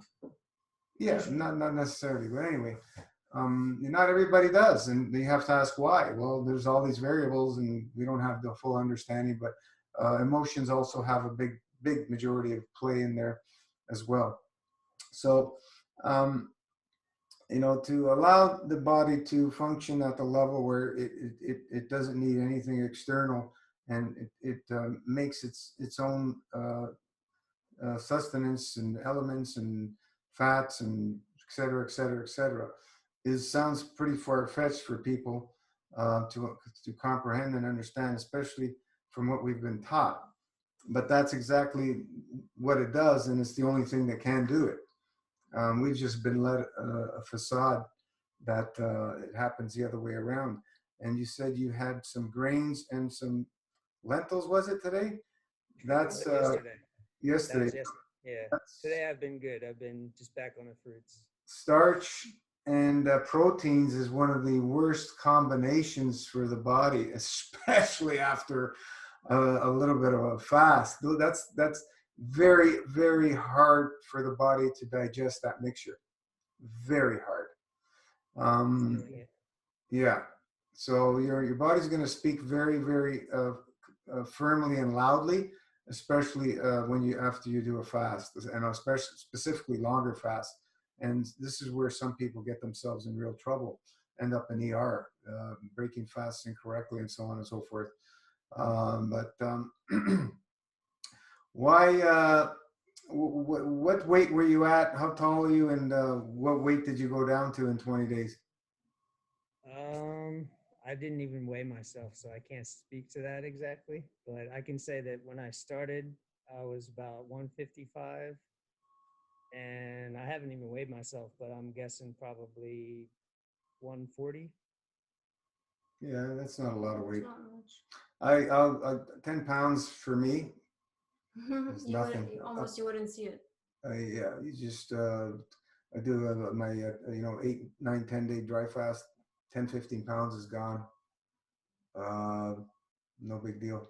Yeah. It I guess it's doesn't- mostly just like looking in the mirror and seeing kind of like skin and bones, and I'm just not used to that, and that's what kind of causes Yeah. concern when I see that. Yeah, the foundation needs to be rebuilt, and there's a 9-year cycle that the physicality goes through. So every 9 years, the oldest bone in the body is the femur in the leg, and that's the last thing to replace itself. So there's a 9-year cycle, and depending where we are in that cycle, we fully don't understand how it all works, but so it depends where we are in that cycle. If we're in the beginning, the middle, or the end of that cycle, the body will respond a little bit differently on these on when we start fasting. And what we do is we just embrace it, live it, and love it. Um, uh, there's people who just go to eating fruit and they go to skin and bones. They're still eating. They're not fasting. They just eat fruit or But they come raw from foods. they come from a standard diet, which was Yeah. full of crap. Whatever diet. I'm just saying, people change their diets and they lose a lot of weight. And you have to understand that one thing that kept their weight on was stimulants, and then they stop putting the stimulants in the body, and they start going to losing a lot of weight because there's no more stimulants to keep that weight on artificially. That's all it was. It was artificial weight, and that's why the body's shedding it. And some of these people have a hard time putting on any weight because the GI tract is completely plugged up and no diet will clean it up.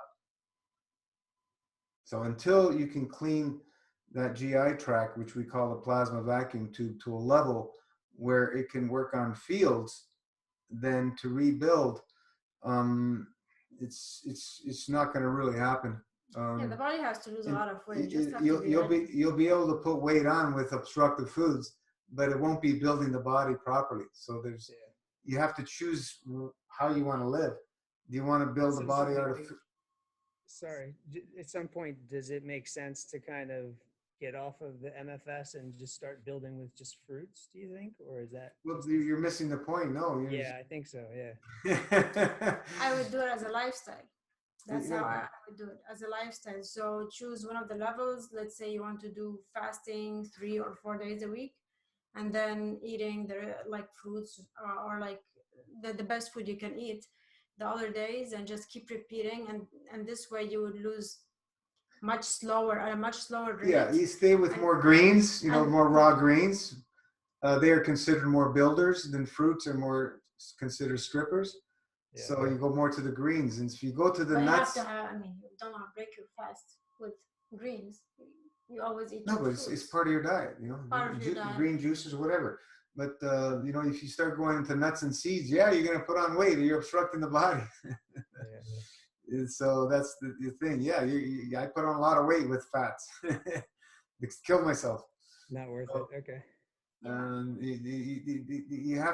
We have to come to this understanding of what does the body actually do, and how does it do it to actually put on true weight? And what's an ideal weight? We really don't know. By looking at society, we can't come to the terms and calculate what a true weight is, because everybody's pretty much eating cooked foods, very obstructive foods. So how do you come to a conclusion with that? You need probably a few generations of people living a lifestyle with clean, minimal eating and fasting to see what a true potential of a human being would be in this realm. And and then you can, you know, go into the realm of not eating at all, and you can build an amazing physique. And that's very takes time. out there for people to comprehend. Now, dry fasting, how much were you doing? Like once a week, 24 hours, 30 hours. I did 40 hours. Yeah, I think I did 24, 24, 30, and then 40 for the 20 days. Yeah, so yeah, the more dry fasting you do, the more you will lose weight. That's just a given. That we know for sure, for me at least, 100%. The more dry fasting I do, the faster I lose the weight. But do your dry fasting like we suggest in the protocol, but I would do it like the minimal suggested. So you lose a little bit slower. If you go crazy with the dry, you will lose much faster. If you incorporate some eating days, you will also take your time with losing the weight. But eventually, in my opinion, your body has to release a lot of, you know, what doesn't serve it. And it will take its time. It will take its time to rebuild. I honestly it's not going to be easy to rebuild. It takes time and patience, and you just have to wait. And building is not going to be like how you looked before, in my opinion. When you build, it's going to look different. You're going to be like, your body is going to be different shape, and in my opinion, it's going to be way better. Move the body, build muscles. That's one thing to, you know, try and maintain your muscles as best you can. That's the but also we've had several people that came with deficiencies which they couldn't solve no matter what supplements they took, and they jump in MFS and their deficiencies go away. So they're not adding or subtracting. It's the same principles to you know, losing the weight and gaining it back again. So how long is it going to take? We don't have an answer for you. As long as it takes. We have to work with it. If you move away from fasting, go back to eating, you're going to go back to where you were. Yeah, I mean, you don't need to focus too much on exercising. I would focus more on releasing obstructions, and then you will find that your body would want to move on its own. You don't have to motivate yourself to move your body and exercise. It will want you to move. When it's clean enough, you'll find that it's much more, you know, fun to exercise than ever before, because the body is way more flexible, and you will get injured, you know, much less, because again, you know, it's just way more flexible, so it's not prone to as much injuries, you know. Yeah, injuries come from obstructions. At the beginning, oh, sorry. Go ahead, Gina. I just said injuries come from obstructions as well. Yeah. It was interesting because at the beginning of this whole process for me, it was difficult to not eat. But then as I get more comfortable fasting and you know, using this system, it becomes more difficult to want to eat. And that's where I started to kind of feel like, oh, is this the right thing? I don't know. I feel so strange, especially when there's people, you know, family around me or somebody eating something, and it's just like, you know, not sure how to go about it. But yeah. It's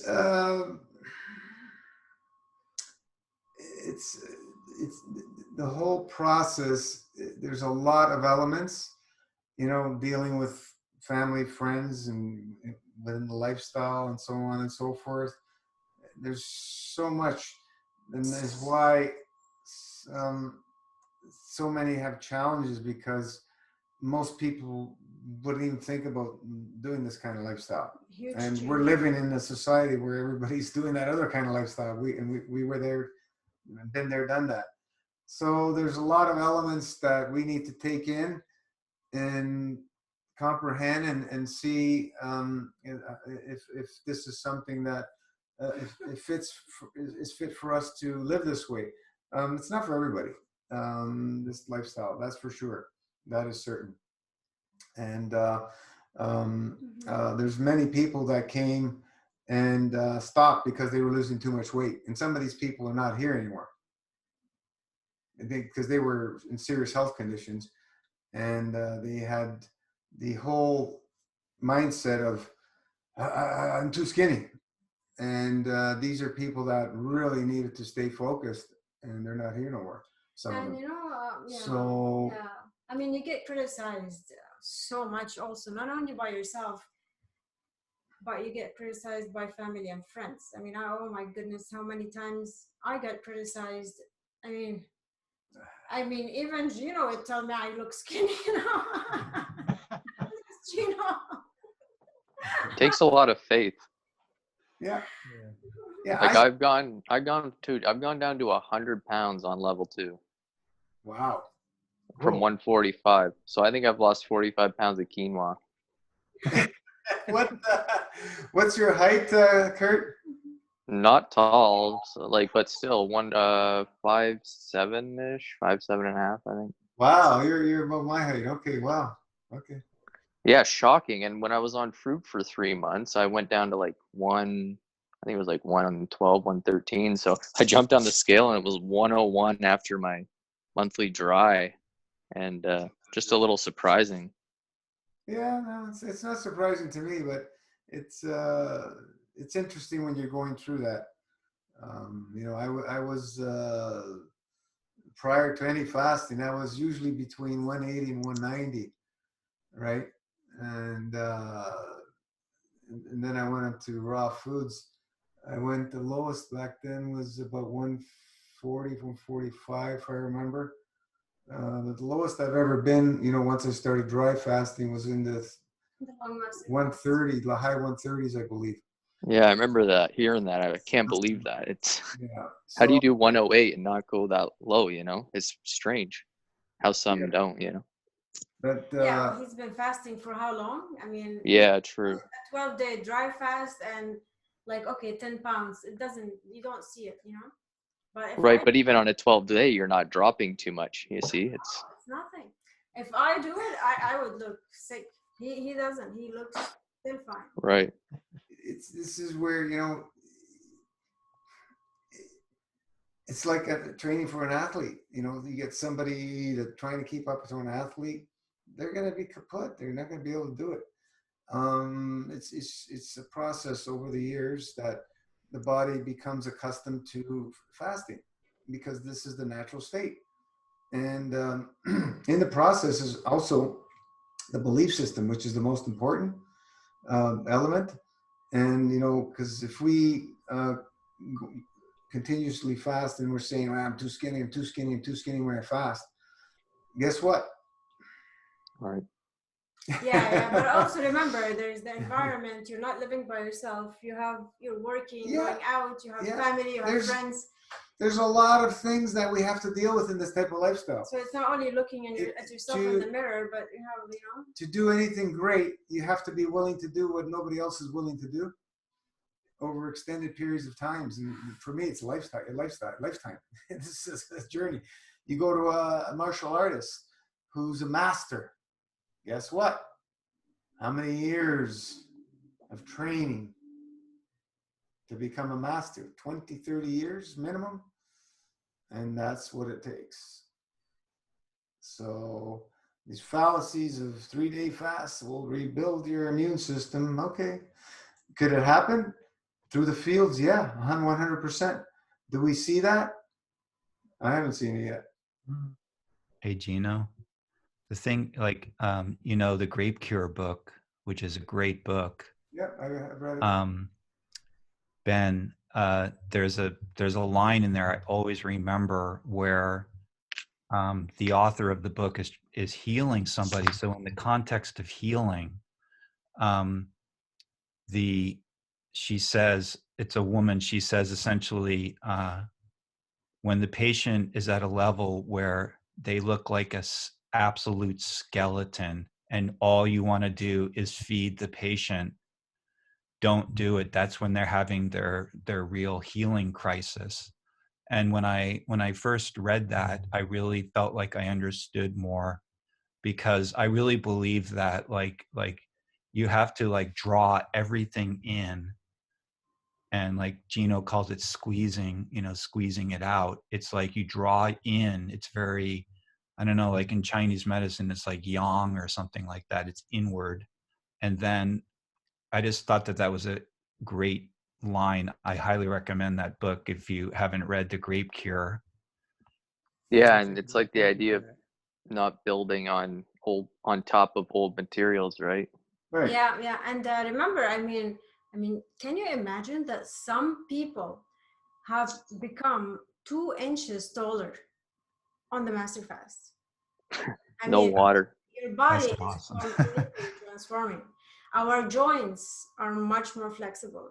We get much less injuries, working out the same way. It's like the transformation. This is just what we say, but what you will feel, I made a post a few years back.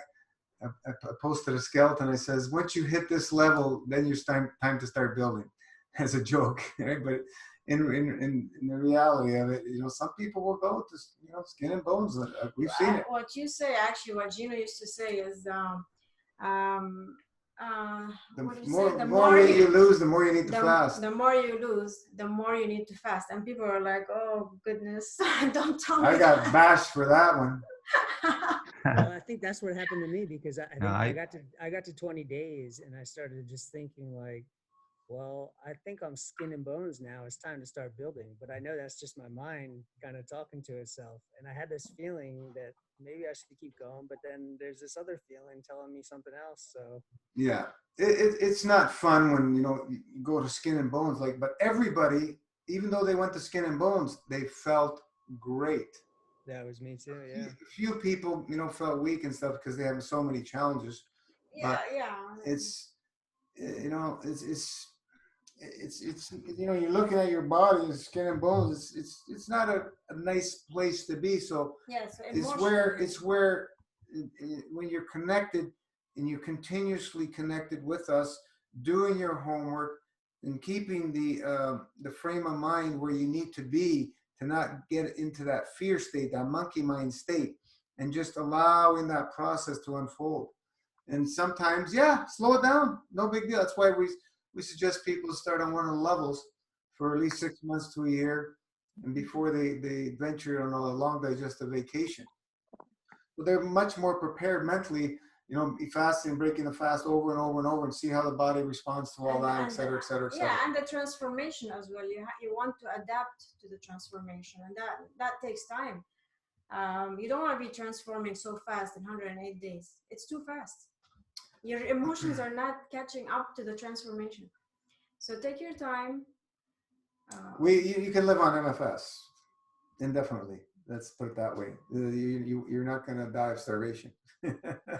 Luckily, I have enough grape juice to do it now. But yeah. Brittany, you have something to say? Hello. Hello. Before we all got off, I just have some questions. Also, it's good to see all of you. So, I'm doing okay today. I know you guys know I had a period where I just fell off and everything was really bad. I was just like plugging myself up really bad. So,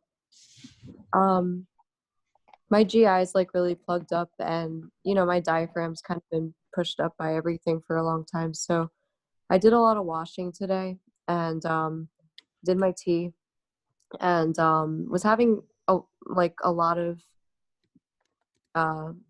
problems with enemas getting stuck, but I just worked through it. If I get a good release in the morning a little bit, then it's easier to go through the rest of the day. But if it goes up, then it's harder. So I did a Kalima tonight, and that kind of absolved a good portion of the water. So I feel my chest still hurts, but I still feel okay a little bit. But my goal is to start kind of getting things like the bowels like moving out. But yeah, it was like I was eating a lot when things weren't going good, and then I also had been taking my psyllium, and I had taken a lot of it, and kind of it never pulled out. So my main question was like, when I go into my juice and everything tomorrow, how much psyllium should I be taking? Just like a little bit, right? I had at one point been doing like 1.5, 2 tablespoons, but I hadn't really moved it out. So should I still do a little bit of it and then just do like my 1 to 2 liters of juice and then just keep doing enemas? Just follow protocol. Start on the lower amount and slowly work your way up to the maximum. Simple. Okay. It's always the same. But what I'm going to ask you, do you see yourself stopping plugging yourself up, as you say? Yeah, because I can't anymore, or I'm not going to live. What level Yeah. have you chosen? I chose 5, but I might drop down. I just know I need a really, really long digestive, like pulling out and rest. But if I like need to curb my emotions and also just get a lot more acquainted, like for some days with just the transition back and forth, I'm gonna move down. But right now, my body like doesn't want food. It just wants to clean because it's like that much abused by me from like the past stuff, and I already like have GI problems. I'm So. sure it gets abused as well after a long fast, I mean, many of us have done that. So choose Yeah. vegetables and live on it for 6 months, as long as you can. If you feel like you want to go to a higher level, just make sure that you choose that higher level as a lifestyle, like for 6 months. Mhm. If you choose it for 6 months, I don't care. You can go for like, if you choose level 7 as a lifestyle and you don't want to eat again, I'm fine with that too. But you have to understand that going back to eating after a long fast is not going to be fun. It's not Yeah. fun. It's not fun. You're doing a short fast. No. Yeah, and that's what I originally wanted to do, and that's what I started off like doing pretty good with, was I did like full MFS. And my issue was that like at one point I just decided, I think it was my ego just taking an ego trip, just Yeah. not conceit, but like the part of me that wanted to just was like, oh, okay, I want to enjoy food. And I ate obstructively, which was like basically breaking the fast wrong, like in a really bad way. And that's kind of why I'm in the place I am now. I was jumping all over the place. So just stay focused and find your balance, and make your plan, stick to it. mhm. Yeah, everything is fine. Brittany, if I were you, I would stop the enemas. You have the Klima board. All you need to do is a Klima. If you're having so much trouble with the enemas, just stop doing them, but you keep doing them. Yeah. They were. You have Yeah, they the released. Klima board is such a deeper cleanse. Yeah, it's like Flush is probably a better word. Well, like when I did the enemas in the mornings, they would actually give me a good release. But then when the And not according to your post. You're struggling big time with the enemas. Yeah, the day like 4 days ago when I was recording music and stuff like that, I had done a Kalima the day before. And when I was like on my back and I just relaxed, but I was just getting a lot of water just like stuck. And so then I just like left it alone for the day. And then the next day I ate a little bit of fruit and some vegetables that night. And then I got up and I just did like a small enema and I just like dumped a lot. And so then like if I wake up and I do an enema and I don't release all the water, then everything I do after that, then I need to do Kalima because it's, yeah. Are you playing? It's a higher, I don't know how to explain it. My body. I mean, the colonic is the highest form. Yeah. And the Kalima is right under it. So you have that tool, yet you're using the lower tool and having trouble with it. I wouldn't So use it. that makes no sense. I wouldn't use it on. If I were you, I would use the Kalima. Okay. I wouldn't use enemas. You don't need it. Are you playing your guitar 90 minutes a day? Yeah, I was not yesterday and today because I felt really sick and I kept like falling asleep, but I just was focusing on doing my Kalima and like making some tea today. I had a lot of like chest spasms today that were like kind of like making me nervous and a lot of cramping pains. So I had to just really focus on that today. And then I went over and played the piano a little bit. So that was good. Is the piano But tuned in 4-3-2? no, but I wish it was. I want it to be. That's why I'm saying your guitar is easy to tune, and when you're around that tone, it's going to really help bring balance emotionally to the body, physical body. Mhm. Yeah. That's why I suggested stay on that for 90 minutes a day. And it would be worth, if it's your piano, to get it tuned to 4-3-2. Yeah, it's my friend's piano, but I could like talk to him about it because he seems like he's open to it. So I will mention it, I think. Yeah, I just need to. I'm gonna focus mainly on Kalimas because there were times where I would do You can enema. use it to flush. Just don't hold it. See, the enema you have to hold. You don't have to hold. Right? The Kalima, just let it flush. Just let it flow through. Yeah. So you can complain. You can complain. Yeah. Nothing will get stuck. It's just going to flow in and out, in and out. That's all it is. Just in and out. Exactly. It's a different concept. If you can't hold it, don't hold it. Just let it flow. Don't even try to hold it. Just because you're having so much trouble. Yeah. Don't even try to hold it. Just let it go. That's Let what it that's flow and let it go. that's what helped today. Is like there were times way back where I do enemas and like lift my legs and massage, and that would give me a release. And then Kalimas, I tried to hold them and they'd get stuck. So now I realize that I just have to just wait for my body to just decide it wants to let go. And if it's just water, it comes out, just keep doing that in and out and in and out. And then it started to feel a lot better. But you're getting the benefits. That you may not get the physical benefit, but you're getting the emotional benefit of the Yeah, exactly. Exactly. My like head so cleared. it is still doing its job. Yeah, thank you. All is well. All is well. Let's do a short meditation and sign off. Get comfortable. Over your leg, feet flatten the floor. Relax your hands. If you want to lie down, whatever is comfortable. Close your eyes. Let's do some breathing through our into our nose. Feel the air going through the brain, down, way, way, way down, deep into that groin area. Hold it for a sec and then let it out of your nose.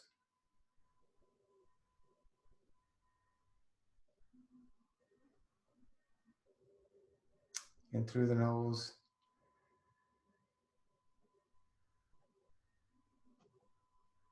Hold. Out through the nose. Hold.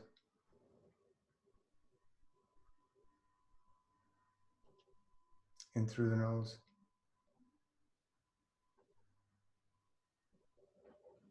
Hold.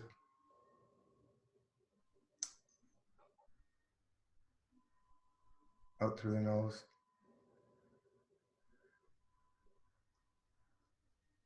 Hold.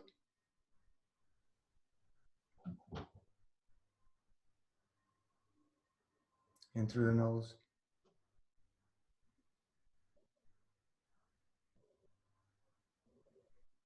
Hold.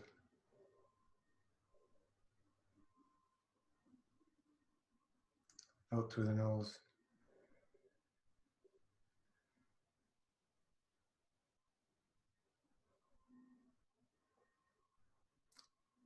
In through the nose.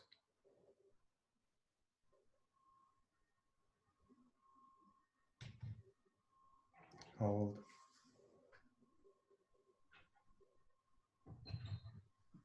Out through the nose.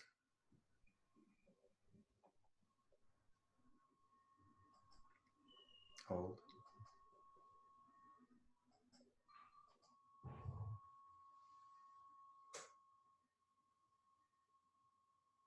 In through the nose.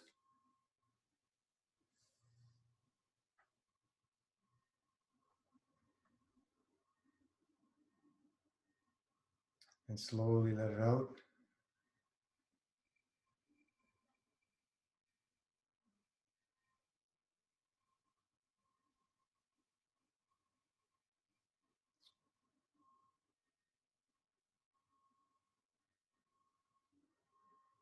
Just keep the focus on the breathing.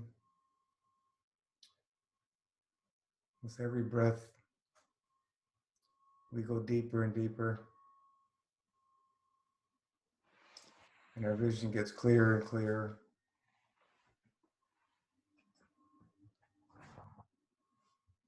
We are in very interesting times on this planet, where the whole of humanity has the choice to wake up into the realm of peace, balance, correct conduct. We always refer to answers are in plain sight. In this year of 2020, the perfect clear vision, we can see with clarity all the things that have been bringing imbalances, and more will come to the surface for us all to see. The only thing we can do is work on ourselves and elevate all these souls to peace, balance, correct conduct. That their souls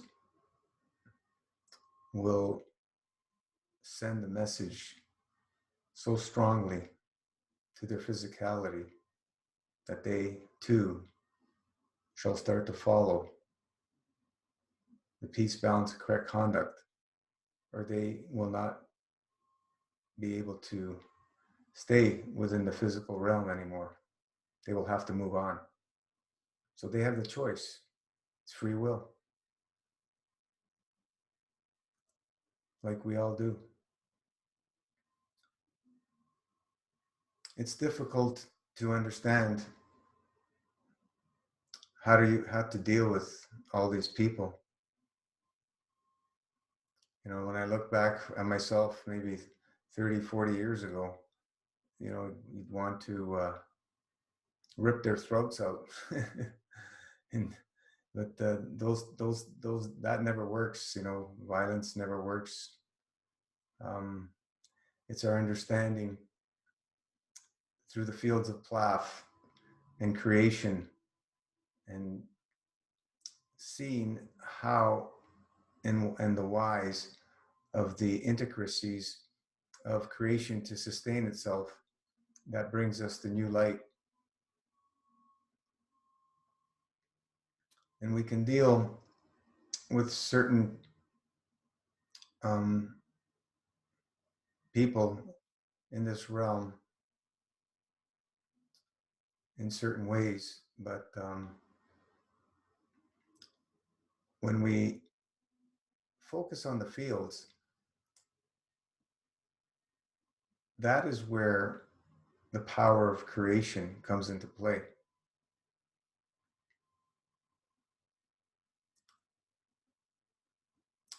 Many studies have been taking place that they've gathered several people and meditated in high crime rate cities, and the crime rates dropped dramatically by just a bunch of people getting together and focusing on peace, balance, correct conduct. You know, these studies, you can search them, they're available. It's just to reinforce the power of the fields, power of focusing on Plath. And, you know, we look at these people and we have to go deep within our souls because they're mirrors of ourselves. And we have to say, you know, I love you. Why Why do you want to control other people? Why do you want to hurt other people? I've left that. I've left that. I cannot see it in my mirror anymore. Elevate their souls.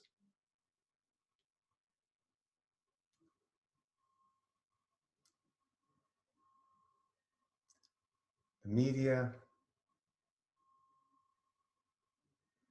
is there to distract, divide, and conquer. And we're here to unite in the spirit of Plaf, which is much more powerful than any physicality. And this time that so many of us are having to stay at home is actually way more powerful than everybody distracted by, doing their day-to-day things, having to make a living. This time now, with all of us at home, going within, focusing on ourselves, focusing on the Plaf, focusing on peace, balance, and correct conduct, is a very special time for Mother Earth. And we can hear the birds and singing, and the air's much nicer to breathe, and all the other animals are not being disturbed by all humans, going into their environments and so on and so forth. So it's a beautiful time. Mother Earth is taking a wonderful break. Many of us are taking wonderful breaks. There's people struggling and going through challenges, but let's elevate those souls too. That they will and can find help and balance to work through these difficult times. And if you can offer help to anybody that's in a situation where they're struggling, offer your hand of help in the physical realm. But when we focus on the fields, this is, from my understanding, the most effective and most powerful way to change this realm in the matter. There's lots of beautiful things happening, and that's what we continuously focus on. A lot of beautiful souls around the planet. A lot of people are really waking up more and more and more, because we're in the year 2020. Perfect, clear vision. The clarity has not been so profound as it's been this year. As soon as that calendar changed, things felt completely different. It was hard to put in words, and here we are all now in a peaceful, wonderful time that this earth has not experienced in such a long time. And you could feel that peace. Even though there's still a lot of fear in people, there's more a sense of peace in everyone.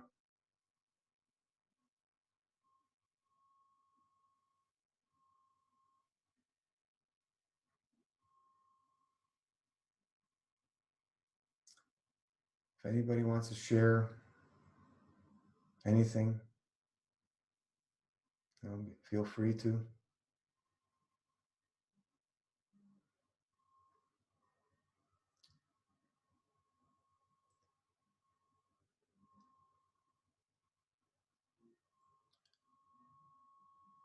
We have the inner vision, what they call the third eye, that lights up and becomes so bright.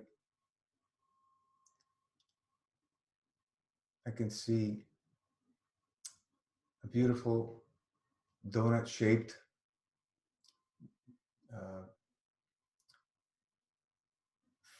light form. It's very intense, and very powerful.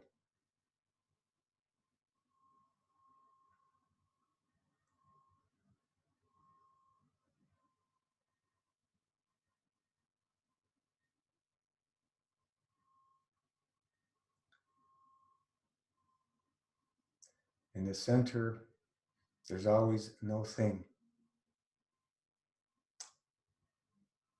In the no thing, there's everything.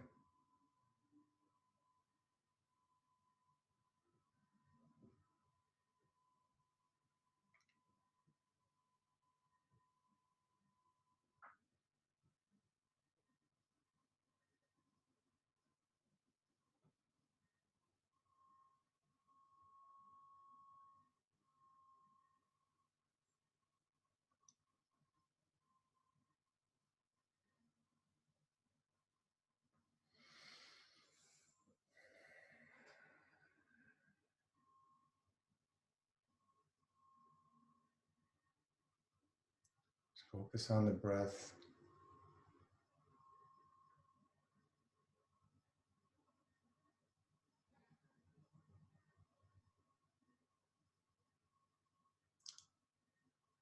And feel that calmness, the stillness, the peace, the balance, correct conduct flowing all throughout the whole planet, through all living beings. It's flowing from our heart to their hearts and filling the planet with joy.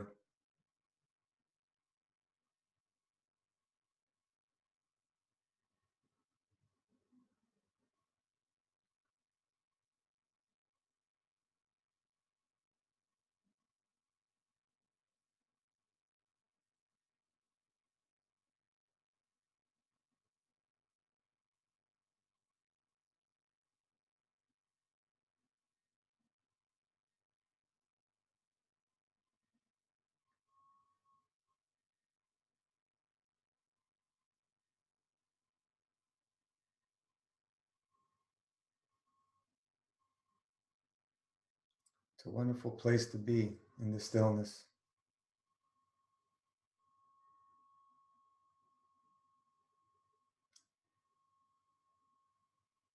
Just imagine seeing everybody, feeling everybody in this state.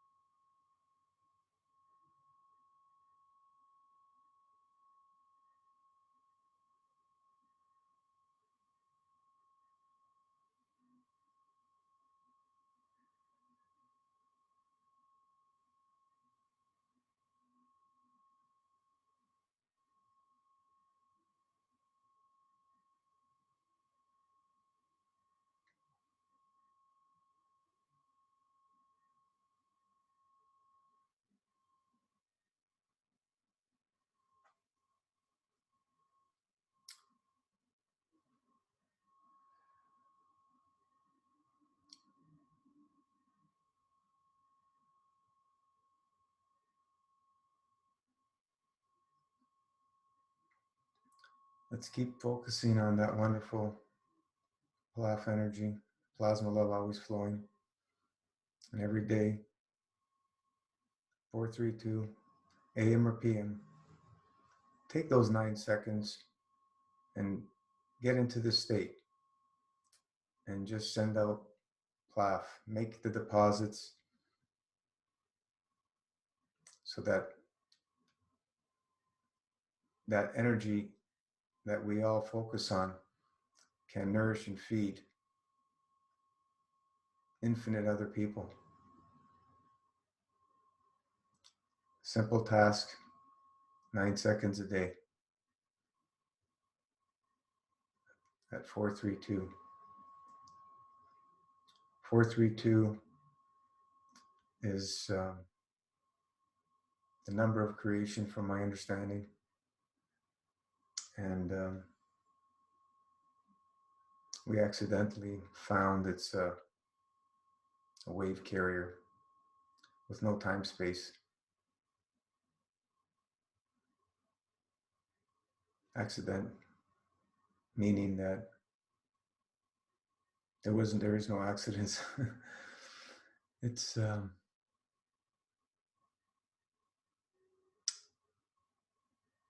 we are all in very interesting times.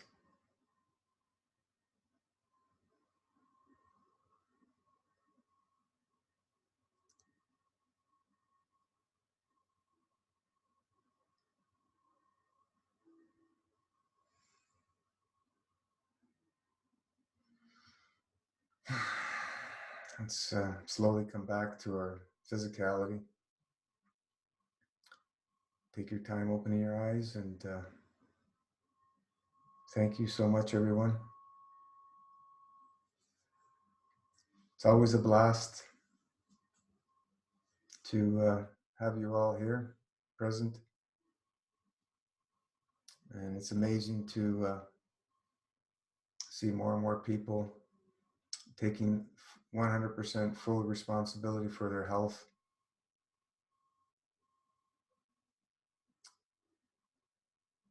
You know, after, oh, somebody want to say something?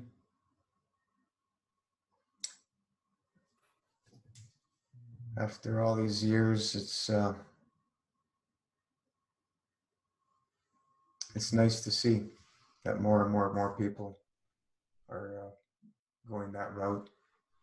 I truly feel and believe that when we don't take responsibility, we are true slaves to rely on whoever to take care of our health.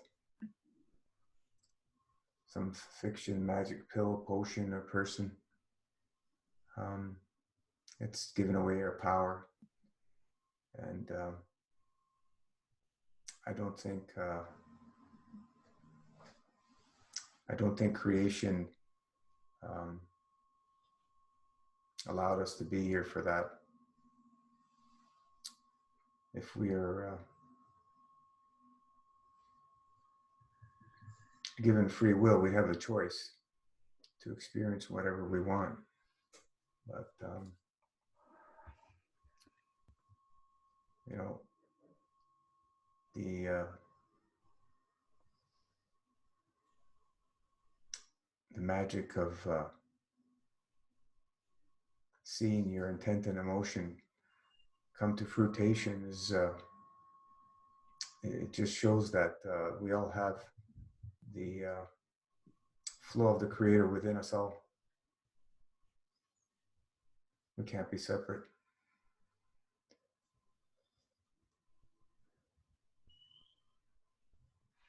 So let's bring her to a close for today. We've been going for a while. Holy Jesus, 10:40. When you get into these meditative states, it's the time is it's strange the way it moves. It's like, wow, where did it go? But yeah, it's pretty magical and pretty amazing. You know, when I started sun gazing is when I started seeing that bright donut-shaped light in my third eye, and it gets so bright sometimes it's like it's blinding. it's pretty interesting. But when you get into that state, it's just like there's no time. It's just then you open your eyes. Holy mac!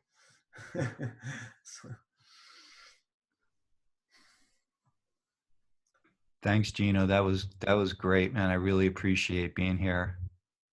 Thanks, everybody. Thanks for being here.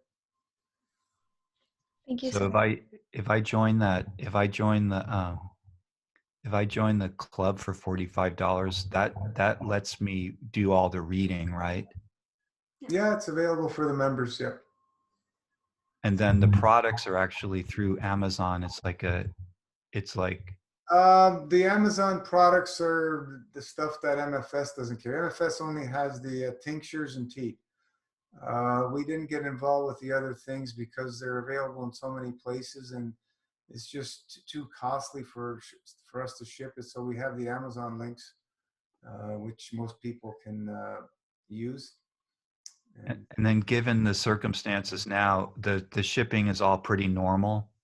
considering everything. We can only ship in Canada and USA. We can't ship anywhere else right now. Yeah.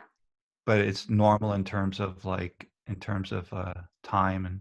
It's a little bit on the slower side, but Okay. It's definitely slower. Sorry? It's definitely slower. I just received the order I put in. Yeah, yeah. About 2 weeks, I would say, Yeah, well, later. I mean, that's beyond pretty- normal. Yeah, it's moving, but everything's a bit slower. So 2 weeks extra? Yeah, about 2 weeks extra, yeah. Mhm.